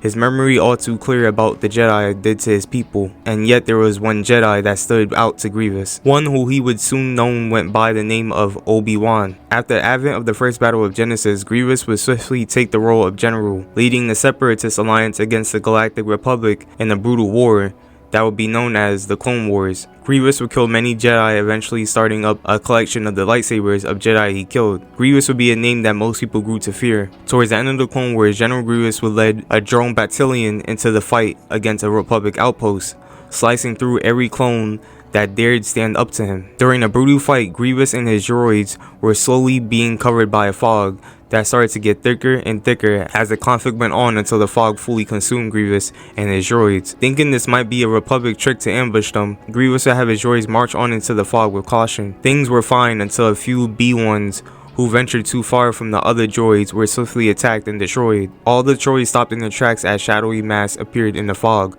holding a blade, thinking it was a Jedi. Grievous would order his droids to kill the figure. As the droids attacked, the mysterious figure would destroy the oncoming droids, becoming more monstrous with each destroyed droid, only leaving Grievous and 2 remaining droids left. Grievous would get a better look at the figure to see he wasn't a Jedi, but a monster, with his mask resembling that of a demon, his armor looking almost ancient, and a katana held with deadly precision. Grievous responded by igniting his own blades ready to fight the beast. Before a fight could break out. The monster disappeared into the fog. Left in its place was a being that felt as ancient as the monster, yet was something far more terrifying than Grievous could ever imagine. At this point, a silent agreement came along the general and the being. Grievous would disappear into the fog. The Republic would never know what happened to him, as his legend lives on in the galaxy far, far away. Killer map, Pipeline Junction West, Genesis. Map offering, severed battle droid head. Map offering description, the head of an alien war machine that came from a galaxy far, far away. Tremendously increases your chances of being sent to Pipeline Junction West. Map lore, the planet of Genesis. The first battle that solidities the Clone Wars. The ground is littered with broke debris and destroyed Republic and Separatist machinery. Dead clones and droids lay on the ground as generators lay in old abandoned outposts. Killer power. You bring with you your knowledge of the battlefield into the realm of the entity. The warlord's power is called Right of the Separatists. During the trial, you have a power gauge that determines your usage of powers throughout the match. You are capped at 30/30 of power usage. Your power comes in 2 parts. Cybernetic enhancement. You use the cybernetic enhancements to your advantage during your chases. Each of your abilities will take power away from your power gauge. Unrelenting advancement. Holding the power button will allow you to spin 4 blades simultaneously. While in unrelenting advancement, you are able to break down pallets and breakable walls. Any pallets dropped on Grievous during unrelenting advancement will instantly be destroyed. Survivors caught in unrelenting advancement will be damaged for 1 health state. For every 5 seconds that you use unrelenting advancement will cost 1 from your power gauge. Spider crawl. Press the power button to switch to spider crawl. Holding the power button will grant you an increase in speed as you crawl on 6 appendages. During spider crawl, you are able to vault over windows and over pallets. Vaulting over pallets or windows in spider crawl will allow you to recover faster for an attack. However, you are not able to damage survivors during spider crawl. For each second you use, spider crawl will cost 5 of your power gauge. Secondary ability. Military personnel. You bring with you some troops from your time in the Clone Wars. B1 battle droids. 2 B1 battle droids will roam the trial and attack anyone who is in line of sight.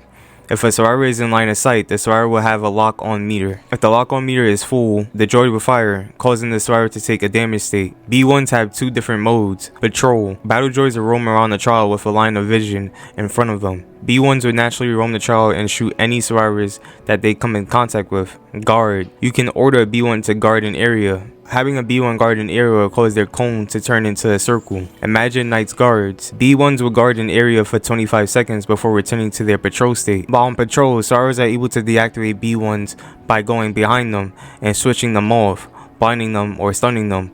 Doing any of these actions will deactivate the droid for 30 seconds. During the trial, you are able to upgrade your B1s for more deadlier options at the cost of some of your power gauge. B2 Super Battle Droid. Upgrading to a B2 Super Battle Droid causes the patrol cone to increase in size. B2s are able to lock onto survivors quicker and fire. B2s are able to guard naturally for about 25 seconds and are generally slower than standard B1s. You are able to blind or stun B2s but are still able to deactivate them from behind, causing them to blow blow up in 3 seconds. Anyone in the blast area would be damaged. Destroyed B2s will return to B1 battle droid. B2s cost about 5 of your power gauge. Example, 2 B2 battle droids during a trial will cap your power gauge at 2020, and 1 will cap your power gauge at 2025. BX Commando droid. Upgrading to a BX will replace the droid's blaster with a vibro blade. BX Commando droids have a short cone but are generally faster than B2s or B1s. BX guards the longest at 60 seconds. When a survivor is locked into the BX, will pursue them with their vibro blade. During a chase, the BX is able to vault objects but can be stunned, forcing it out of its Peruse mode. Stunning it will deactivate the droid for 10 seconds. Peruse mode ends with either the damaging of the survivor or after its 30-second timer, returning to its patrol mode. BX needs to be stunned first in order to deactivate it. Deactivated BXs will return to the standard B1 battle droids. Having a BX costs 10 of your power gauge. Example, having 2 BXs will cap your power at 1010, and having 1 will cap your power gauge at 2020. You are able to have both droids on the battlefield, but be careful for the stronger droids that you have in the trial. The less you are able to use your main abilities. Okay, so off the rip, this killer has a ton going on. So with the unrelenting advancement, I'm guessing that's just a palette sweeper. You could just get through environment with that ability, with that side ability, but any survivor that happens to be in the way of that will wind up being damaged by it. Then you have the spider crawl, which allows the killer to crawl through the environment over pallets and windows. Those two in itself for a 4.6 MS killer is already enough, I'm not gonna lie, because those aren't bad abilities. You have something that could get through environment, and then you have something that could also on top of that help you pass through environment without you necessarily breaking it, especially windows, considering you can't use the unrelenting advancement on windows. You can only use it to break through environment, like pallets and breakable walls. So with these battle droids, they have 2 modes. You have patrol, which is a line of sight mechanic. So it works where if you get caught within the droid's line of sight, the droid ends up pursuing you and putting pressure on you. And then you have the guard one that works like a night guard, where instead of a line of sight, if you just get in that area of where the B droid is at, it can wind up putting pressure on you like that as well. You can also upgrade these droids to super battle droids, but with these droids come with a lock-on meter. If the survivor's lock-on meter is full, then the droids will wind up firing at the survivors, damaging them in the process. See, it's just like that on top of what the killer already had before with the spider crawl and the unrelenting advancement. Those are already 2 pretty main abilities. So I think having the droids as well would be kind of overkill. Because say if you have a droid in the area, on top of you having your side powers, which is the spider crawl and the unrelenting advancement, it's like what much can a survivor really do, you know? It's like the survivor is destined to go down pretty quickly, but then it's like the killer does have to worry about its power usage considering the caps that those abilities come with. See how you can upgrade the super battle droid to the point where it has extended capabilities instead of a standard one, but it will be capped at a slightly higher consumption. Don't get me wrong, I like the idea of what's going on here. I just think it's just too much going on. Like, I think the battle droids could already be a power on itself, that whole idea in itself. And then you have the unrelenting advancement and the spider crawl, which could be a different power in itself. Because right now it just feels like 2 killers powers in one. Which I understand the idea. You want to make this killer loaded. You want to make this killer feel like a true threat. I dig it. But let's just say this would be an extreme anti-loop killer, because you cannot loop this killer whatsoever. As long as you pay attention to your power usage and the way certain parts of your ability is capped, there's no way the survivors are escaping during chase. And you could keep most areas on the lockdown as well as having really good chase power. This will be a really strong killer. Killer perks. Collector. You collect the trophies off the enemies you defeat in combat. This perk activates for 20 seconds whenever you injure a survivor. Any survivor within a 16-meter radius that uses an item will drop their item and will lose 50% of its base charge. Collector has a cooldown of 30 seconds. Seems like a pretty gimmicky perk I'll use to just piss the survivors off, especially if I just see a whole lobby full of flashlight enthusiasts. I'll probably just slap on this perk, maybe Franklin's Demise, just to add the cherry on top. Why not?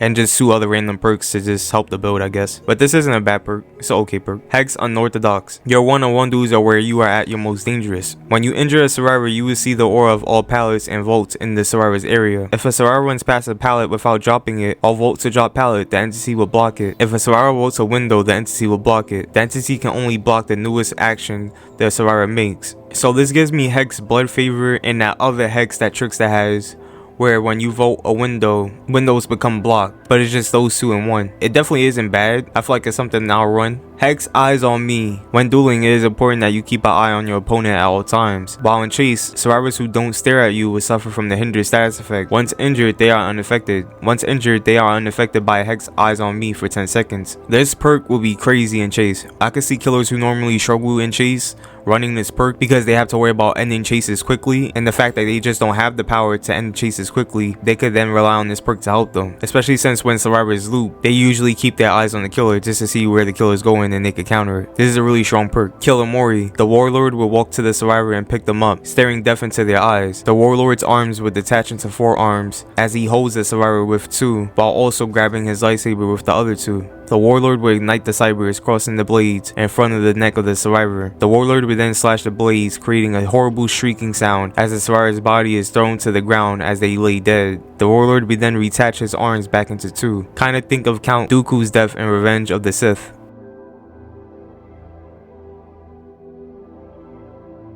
Alan Grant was a well-known paleontologist who spent his time in dig sites looking for dinosaur fossils. Then one day, he got an offer to go to a private island where he could see the fossils he spent years digging up back to life. Things went south. The creatures escaped and wreaked havoc on the island, putting everybody's life in danger. Alan was able to board a helicopter and barely escape the island with his life. But then, he's got enveloped by a black fog. Perks. Paleontology. Your years of research and fossil hunting allow you to know where to look to find treasures hidden deep under the earth. Search a chest to gain a token. When you search the basement chest, you are guaranteed a higher rarity item that had 50% more charges for each token you have. If you search basement chest during endgame collapse, you are guaranteed to find a key of very rare rarity.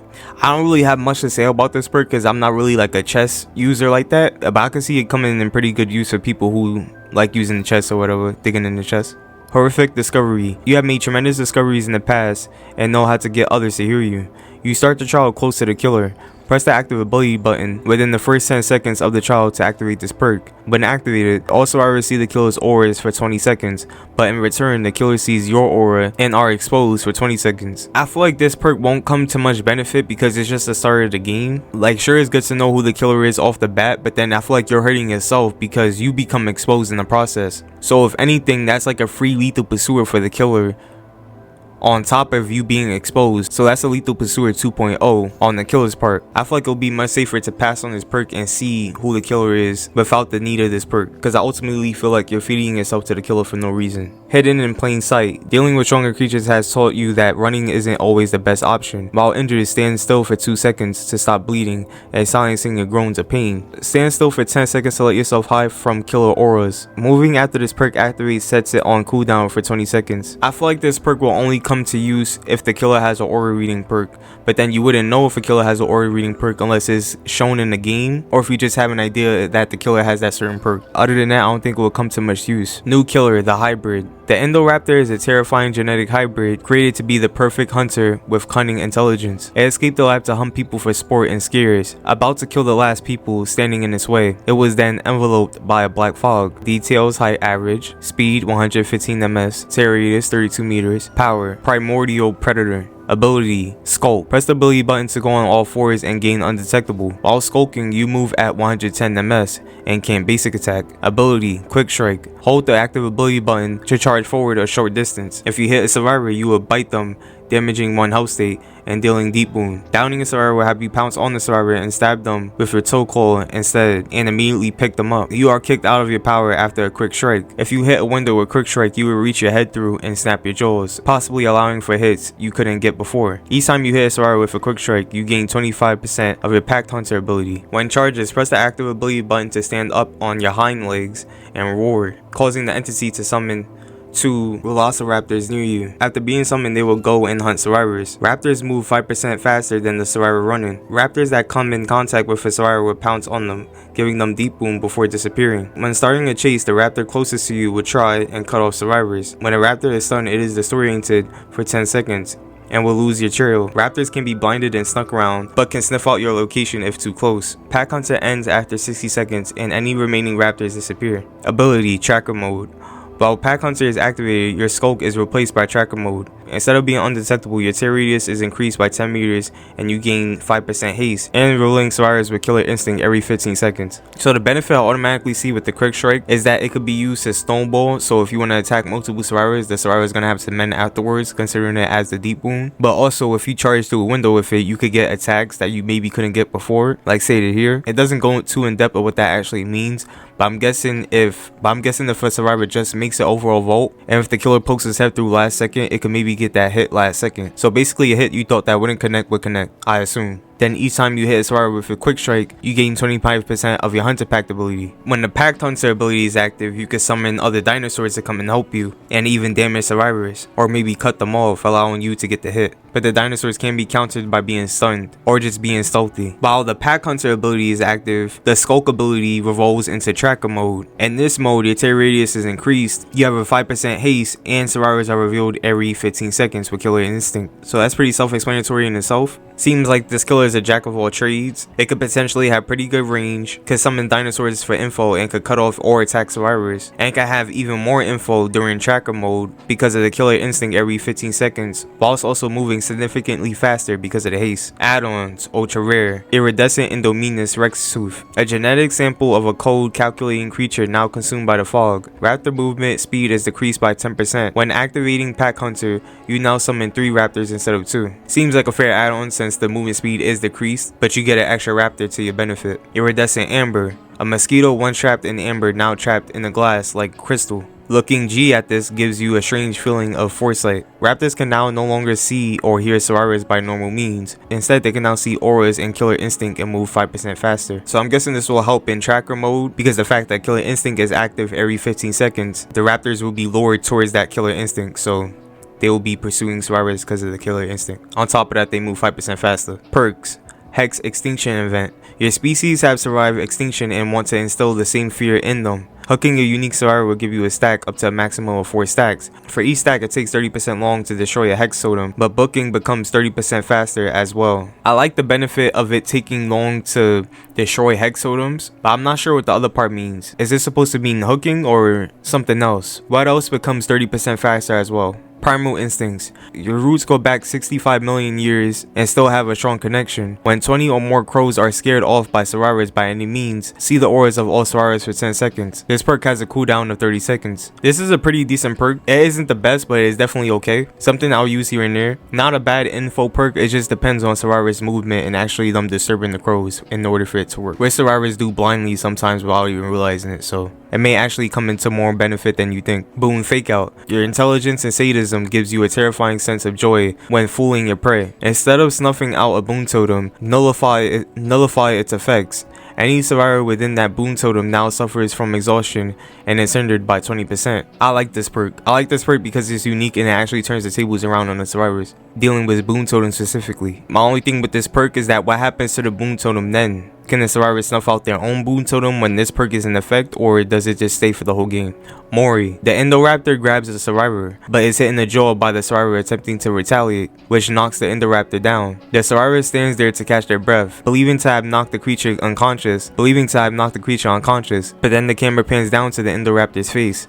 Its eyes open and a grim smile appears. Its tail slowly rises, causing survivors to turn around and slowly realize before it jumps at them and snaps their neck, before tearing off and eating their arm and roaring in victory. Pretty dope, Mori. Map: Isla Nublar, Jurassic Park, not world. Half the map is the overgrown visitors center, while the other half is the jungle, surrounded by the fences of the dinosaur enclosures. But be careful, as any road moving too fast past a dinosaur enclosure will cause them to raise their furrows and spit at you, blinding and deafening you for 3 seconds. The endgame collapse is now 50% larger as well. When it reaches the point in which it typically ends, a Tyrannosaurus breaks free from its enclosures and starts hunting down and immediately killing any remaining survivors. Off the rip, I don't think the endgame collapse should be 50% longer at base, only because the use of perks can extend that. For a map to just automatically have that type of power is crazy. On top of the survivors have to worry about the additional dinosaur hunting them down, on top of the already existing dinosaur hunting them down, on top of the pack hunter ability of dinosaurs hunting them down. Like, it's a lot going on with that map, but just with the environment itself, I think would be pretty dope.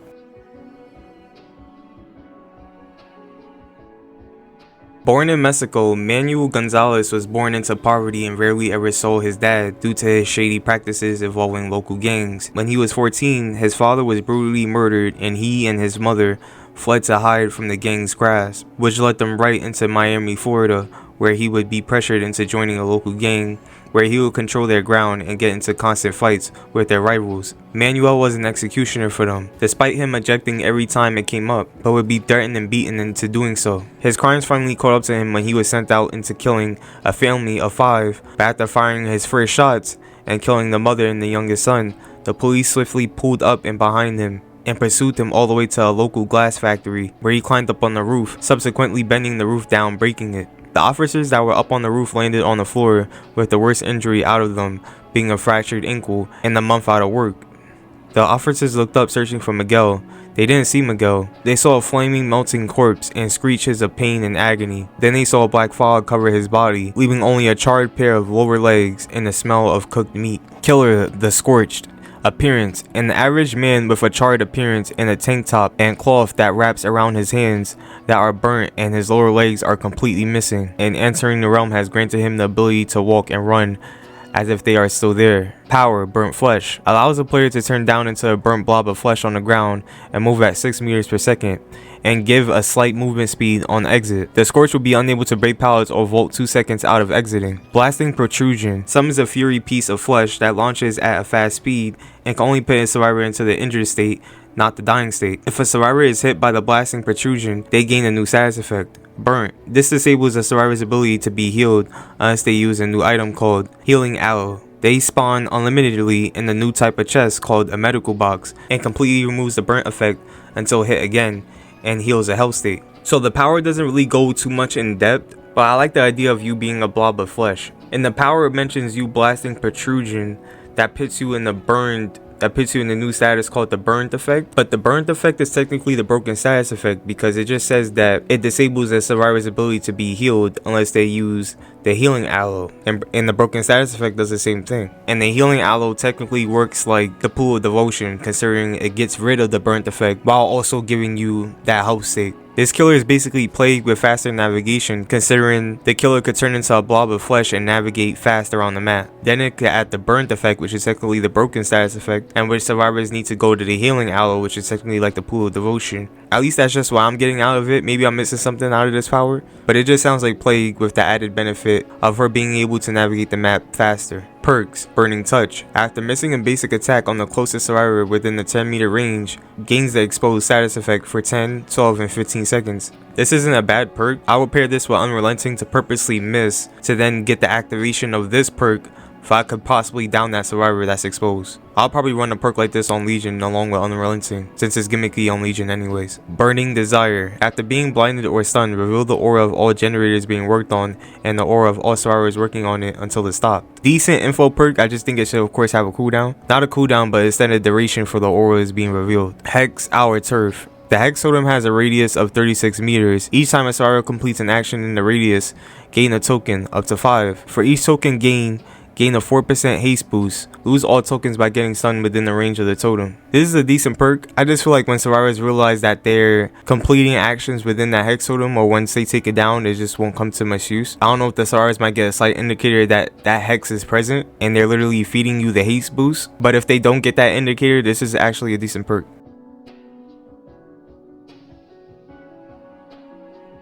Hey, I have a survivor concept for original chapter. The name would be something like Into Flames, and the survivor would be a burly blacksmith guy who had lost his family to a fire. So he grew into a deep depression for years and was scared of anything fire related during those years, until one day his house catches fire and he runs to the woods to then build his own house out of rock and steel, swearing to learn to control the fire that had hurt him so much. Day after day, using his homemade blacksmith, he would make a strong enough glass to harness a flame without air, until one day, while making the finale bottle to fill a shelf, the fog rolls in, tipping the shelf and spilling the bottles before consuming him. His 3 perks would be Firebomb. After doing 20%, 15%, or 10% of a gen, after doing 20%, 15%, and 10% of a generator, you gain the bottle, stacking up to 3, 3, and 3. Drop a bottle at your feet while running to ignite a fire, taking a health state. But if the killer walks through it, they gain 3% slow, or while crouched,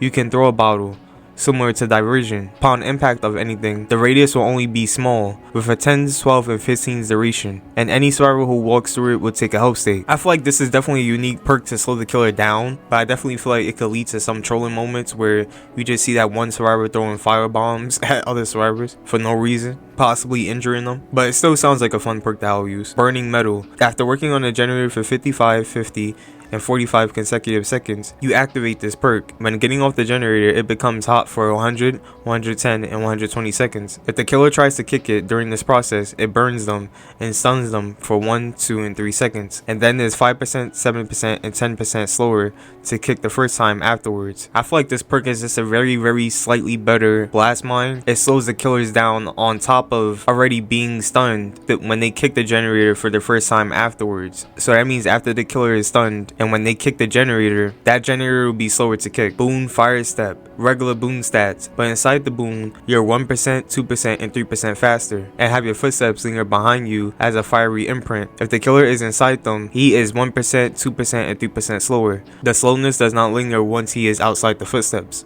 Pretty gimmicky perk for this type of survivor. I just feel that once the killer is aware of where the boon is at, the killer is going to automatically just snuff it out, because the killer doesn't want to be hindered for any longer during chase or anything like that. Because knowing survivors, they want to lure the killer over towards that boon totem just for them to be slowed down. But then once the killer realizes that they're slowed down, they're going to wind up stuffing out the boon totem, and then it's just going to be gone.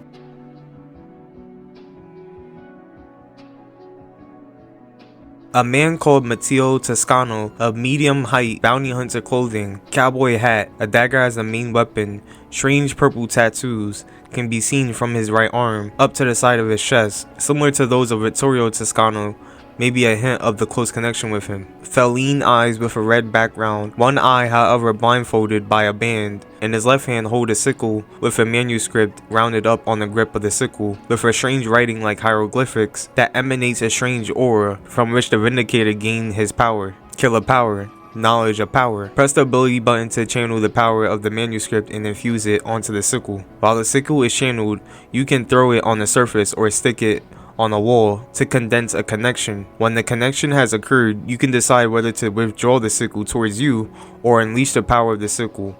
If you decide to bring the sickle back, nothing will happen and your power will go on cooldown for 2 seconds. If it is released instead, you will create a wall of souls that will block the sight and hearing of the survivors, who will not be able to see or hear on the other side of the wall or nearby, making them unable to understand or organize the surrounding resources passing through the wall. However, will make them completely deaf and screen will block. They also will suffer the hinder status effect, 10% for 4 seconds. The wall will spawn between you and where the sickle landed. The wall will last 20 seconds, after which the wall vanished, and the power will go on cooldown for 20 seconds. Maximum range of the wall is 20 meters. So I'm guessing with this power, it allows the killer to cut certain parts of the map off by 20 meters, considering the wall will be parallel from the killer's location and the sickle's location. So I assume it's meant to cut the survivors off to the point where if they do wind up walking through the wall of souls, they get affected by being hindered, as well as becoming deaf, and the screen will block them, and the screen will block their POV. I don't know, maybe I'm missing something. I'm guessing that's how it's supposed to work. I see it has that Thor idea to it where the killer could throw the sickle and the killer could recall the sickle back to him. It's definitely not a bad power, because I could see it being useful in some circumstances. Say the killer is chasing the survivor at the shack and the killer uses that power. The killer could technically split the shack in half by using his power to throw the sickle and then creating that wall, which when the survivors run through it, they get affected, which could possibly lead to a down. That's the best way I'm seeing it right now, but maybe I'm missing something. Eerie add-ons. Goodbye message. After a survivor passed through the wall, they become exposed for 5 seconds. This effect can trigger once per wall. That will definitely make the killer 10 times more stronger, so instead of them only being hindered, they also get exposed for 5 seconds, which can make for easier downs. Iridescent manuscript. If the withdrawing sickle hit a survivor on travel, they can be injured, causing the power to go on a cooldown for 5 seconds. I'll low-key expect something like that to already happen, because that could add counterplay on the survivor's part on them having to dodge the sickle and not get caught by it. Perks. Retaliation. You think you could go without consequences? After getting stunned by any means, you will see the auras of all survivors for 3, 4, and 5 seconds. Then this perk goes on cooldown for 30 seconds. Really simple info perk, not much to it, but something I'll use here and there, just to use. Heartbreaker. I trusted you. At the start of the trial, all survivors will scream, revealing their position for 3 seconds. Afterwards, they will get the oblivious status effect for 30, 35, and 40 seconds. After the duration, this perk activates. This perk is definitely Lethal Pursuer 2.0, but a more deadlier Lethal Pursuer, considering the survivors get oblivious. So in that time frame, you could catch a survivor off guard, maybe I would say with Bubba, because he's an instant down king, sneaking up on survivors and downing them with the chainsaw. This could come into other killers' benefits. It's just that I think Bubba would be the deadliest, because he could just down you like nothing, whilst catching you off guard. Hex Vendetta. Everyone will suffer as you have suffered. You see the auras of destroyed totems. You perform a ritual on a destroyed totem to resurrect it as a rekindled totem. After you have performed a rekindled ritual, that totem becomes connected to a random survivor on the trial. That survivor will scream and suffer from the exposed status effect until the rekindled totem gets destroyed. If the totem gets destroyed while the cursed survivor is alive, the effect will linger for 8, 10, and 12 seconds. This perk isn't bad. I just think what would make it more balanced is if the survivor can see the totem from a certain range. So they have more of a chance to counter it, because they still have to look for the hex totem whilst being exposed. So if the hex totem is maybe revealed within a 60-meter radius, I think that could balance things quite right. New survivor Kelly Sunstone. Perks: Boon Meditation. Stay calm and relax. Press and hold the ability button near a dull or hex totem to bless it and create a boon totem. Soft chimes ring out in the 24-meter range. Any survivors within the boon totem's range gain a 20, 25, or 30% recover speed bonus from all negative status effects. This effect lingers for 2, 3, and 4 seconds after leaving the boon totem's range. Whoa, so that means if a survivor is exhausted, they could get rid of their exhausted faster, as long as this boon totem exists. Not even only exhausted, but as it says, other negative status effects. So yeah, this perk isn't bad at all. It could benefit in a lot of areas. You basically see exhausted perks being used much more often with this boon because it has that recovery benefit to it. It will be annoying for the killer, but it definitely benefits the survivor. Then again, all the killer has to do is just snuff out the boon totem. Stubbornness. While in grasp of the killer, your struggling effects will apply that hinder status effect to the killer of a 3, 4, and 5%. This paired with boiled over I could see being a pain, and maybe if your teammates have breakout. Jeez Louise. Critical hit. After stunning the killer with a pallet, you become the session and increase the stun duration for 0.2, 0.3, or 0.4 seconds. This perk has a cooldown of 60 seconds. I feel like the most should at least be like 3 seconds. So instead of 0.2, it should be 1, and instead of 0.3, it should be 2, leaving the last one 0.4 to be 3 seconds. That way the killer would be stunned for 3 seconds. Although it won't be 3 long seconds, but 3 quick seconds. So just 1, 2, 3. That's it.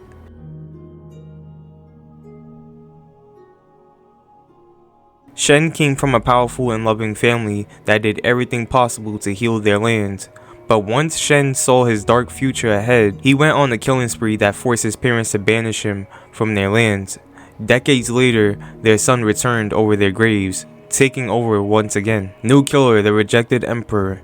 New map, the Gongmen City Tower. The Rejected Emperor's power, Sharp Feathers, allows the killer to have 7 projectile blades hidden up his sleeve to injure the survivors with. A direct hit with the survivor by any means will injure them, but if the second it bounces over a surface before hitting the injured survivor, they will get the deep wound status. Once all projectiles are used, go to a nearby locker recharge. A secondary move to freely switch to is Restrictive Wire, that allows the Rejected Emperor to bind them to him. If no surface stands between the killer and the survivor once in the right distance, damage the survivor with an M1 attack, basic attack. Each time an attack lands on the survivor, the bar of power fills up. Once fully filled up, you will enter Winged Pursuer mode, allowing the Rejected Emperor to dash above pallets, breaking them instantly with his blades through his wings and fly above the survivors, making your presence known with your echoing call before diving down at them while out of sight. Once the power bar empties, the Rejected Emperor will have to fill back his power by using his tools. So the projectile sounds like a mix of Huntress and the Unknown, considering you could directly hit them with it, making that injure them. I'm not sure if the second hit would directly injure them, but it can bounce off a surface and hit a survivor, making them deep wound. Then once you run out of projectiles, you could go to a locker to recharge it, just like the Huntress or even Trickster. So with the secondary ability, the Emperor could bind them together, like he can bind the projectiles together. Or does that mean when he throws a projectile at a survivor, he can bind that projectile to that survivor, binding that survivor towards him, if that makes sense. Then you have the Winged Pursuer mode, which basically works like the Iridescent Legion add-on, that once you vote over it, it breaks the pallet. But in addition to that, this killer can fly above the survivors, crashing down on top of them. There's not too much detail on that, but it says it can be done. Seems like a pretty simple yet effective killer. I just don't know how the binding situation works, really. I don't know if the binding is meant for the projectiles or if it's meant for the survivors. And if it is meant for the projectiles, what exactly does it do though? Killer perks. Birdview. Your sight is immaculate and nothing escapes from the eyes of the sky. Whenever a survivor escapes a chase with you, your scratch marks will be visible even when they're walking for 10, 20, and 30 seconds. Seems like a pretty decent perk if survivors are trying to play stealthy. The only thing is a survivor has to escape a chase with you. If it just worked where no matter what, survivor scratch marks will always be shown even if they're walking, I don't think it's something that will come into extreme benefit, but just probably something you could just throw on just to test it out and see how useful it will be. But I don't think it will come into much use. Obscure obsession. Your fate can be changed. You would deny every effort that tries to take you away from what's yours. Whenever a generator is completed, you gain a stack. Each stack allows to down a survivor with one hit. If the attack is missed, you will lose a stack, max stacks of 5. This perk is crazy, and I could see it being extremely beneficial for M1 killers specifically, meaning killers that can only basic attack. Even more specifically, killers that don't have a good anti-loot power or anything like that. So this could definitely save them the hassle. Really good perk. Hex total control. You have your skill, you have your ways, and especially you have your weapons. This totem lights up when the first generator is finished, that generator turning into your own weapon, taking 1.2% progress from every generator that's not being worked on for as long as this totem is lit. Every time a generator is completed, a new totem will lit up, and more generators will be yours at the same time. I don't really understand this perk. Maybe the part that says that generator turning into your own weapon. What do you mean by that specifically? I understand the part of it taking 1.2 progression from every generator that's not being worked on, but I feel like this perk needs more description to it. Overall, pretty simple yet decent concept, just a bit of confusion on some ends. Idea I've had in my brain for a bit. Killer that's a swarm of nano machines controlling a guy, called the Swarm. The Swarm will have voice lines from the person being controlled where they sound in pain or like they're trying to stop and take control back from the nanomachines, while also having singularity style nanomachine voice lines. The nanomachine's goal could either be that they're malfunctioning and attack others to sustain themselves, or they've been corrupted and they think they're healing and helping others when in reality they're killing and hurting. The power will obviously be the nanomachines, but their mechanic could be like a weird mix of Doc, Plague, Trapper, and Clown, where the killer can leave 15 patches of nanomachines on survivors, items, and paths that recharge when they are interacted with by any player or are recalled by the killer. When the survivors interact with the nanomachine patches, they get some sort of mix of bad effects. 1 nanomachine interaction, gen, chest, heal, cleanse, and gate speeds are reduced by 3%, 2% hindered. 2 interactions, 4% hindered. 3 interactions, aforementioned actions slowdown and hindered are 5%, or is shown to killer. While the killer can recollect the nanomachines and gain a similar variety of good temporary effects for 1 minute, after which the killer can't use nanomachines on itself for another 40 seconds. 1 interaction, break speed increased by 30%, volt speed increased by 50%, gen kick regression is 10%. 2 interactions, 4% haste, lunge increased by 20%. 3 interactions, the auras of nanomachine survivors are visible during chase. The survivors could get gadgets that are like mixes of EMPs and flame turrets, where it's a recharging temporary ranged tool that removes nanomachines, whether it be from survivors, surroundings, or the killer if they pull it off. It would have 3 charges, and each charge removes 1 patch or 1 level of nanomachine effects. So the idea of this power is pretty simple. It's just a killer that plants nanomachine patches on certain interactions that survivors will interact with, and at that point different effects could happen which could benefit the killer but affect the survivor. The survivors could counter these effects by getting gadgets that work like EMPs or flamethrowers that need to be recharged temporarily over time, which remove the nanomachines, specifically the nanomachine patches. This is another one that's simple yet effective, because I could see a lot of these effects come into a huge benefit, especially the lunge one, and just the basic effects of having increased break and pallet speed and voting speed. Just those 3 enough. Just the lunge, the pallet speed, and the volt speed I think is enough to just be pretty powerful. So to have all these effects on top of that will make the killer pretty strong in some scenarios, because this can be countered obviously. The Mori would be the swarm of nanomachines completely covering the survivor and then eating away until the survivor is completely gone. Scorch hooks are highlighted, etc. The time required to sabotage any hook is increased by 0.5, 1, and 1.5 seconds, and scorch hooks take an additional 2 seconds. I don't even really think this should be a scorch hook. I think this should just be a regular perk, only because the time is not even all that crazy for it to be a scorch hook. I'm guessing the scorch hook works on the survivor that's got unhooked from the scorch hook, unless it's the unhooker, but I can't really see this perk coming into much use because it just doesn't do much. Overheat. When a survivor fast vaults a pallet or window within your tear radius, they become exposed for 4, 6, and 8 seconds, and have killer instinct for 5 seconds. There's a cooldown of 20 seconds. This is a pretty okay perk, pretty self-explanatory. I'll probably just run it here and there. Maybe I'll get lucky getting it down. I think pairing this with Dissolution would be pretty nasty, but then you will have to snowball, because what I would do is that I would hit one survivor, try to chase another survivor that's healthy, and then once they vault that pallet, this overheat will activate, and then I could get the exposed hit. Analyze. When the obsession is 40 meters from the killer, the auras of any survivor within 4, 6, and 8 meters are revealed to the killer, and the obsession does not work when the obsession or survivors within the perk's range are in a dying state or hooked. So with this perk, the aura of any survivor within 4, 6, and 8 meters, is it within the obsession's range or is it within the killer's range? So if the obsession is that far away from the killer and they happen to be close by to a survivor, then does the killer see the rest of the survivor's aura, or is it something different, where the killer just sees the survivor's aura from 4, 6, or 8 meters away? But it does sound like an info perk with some potential to it.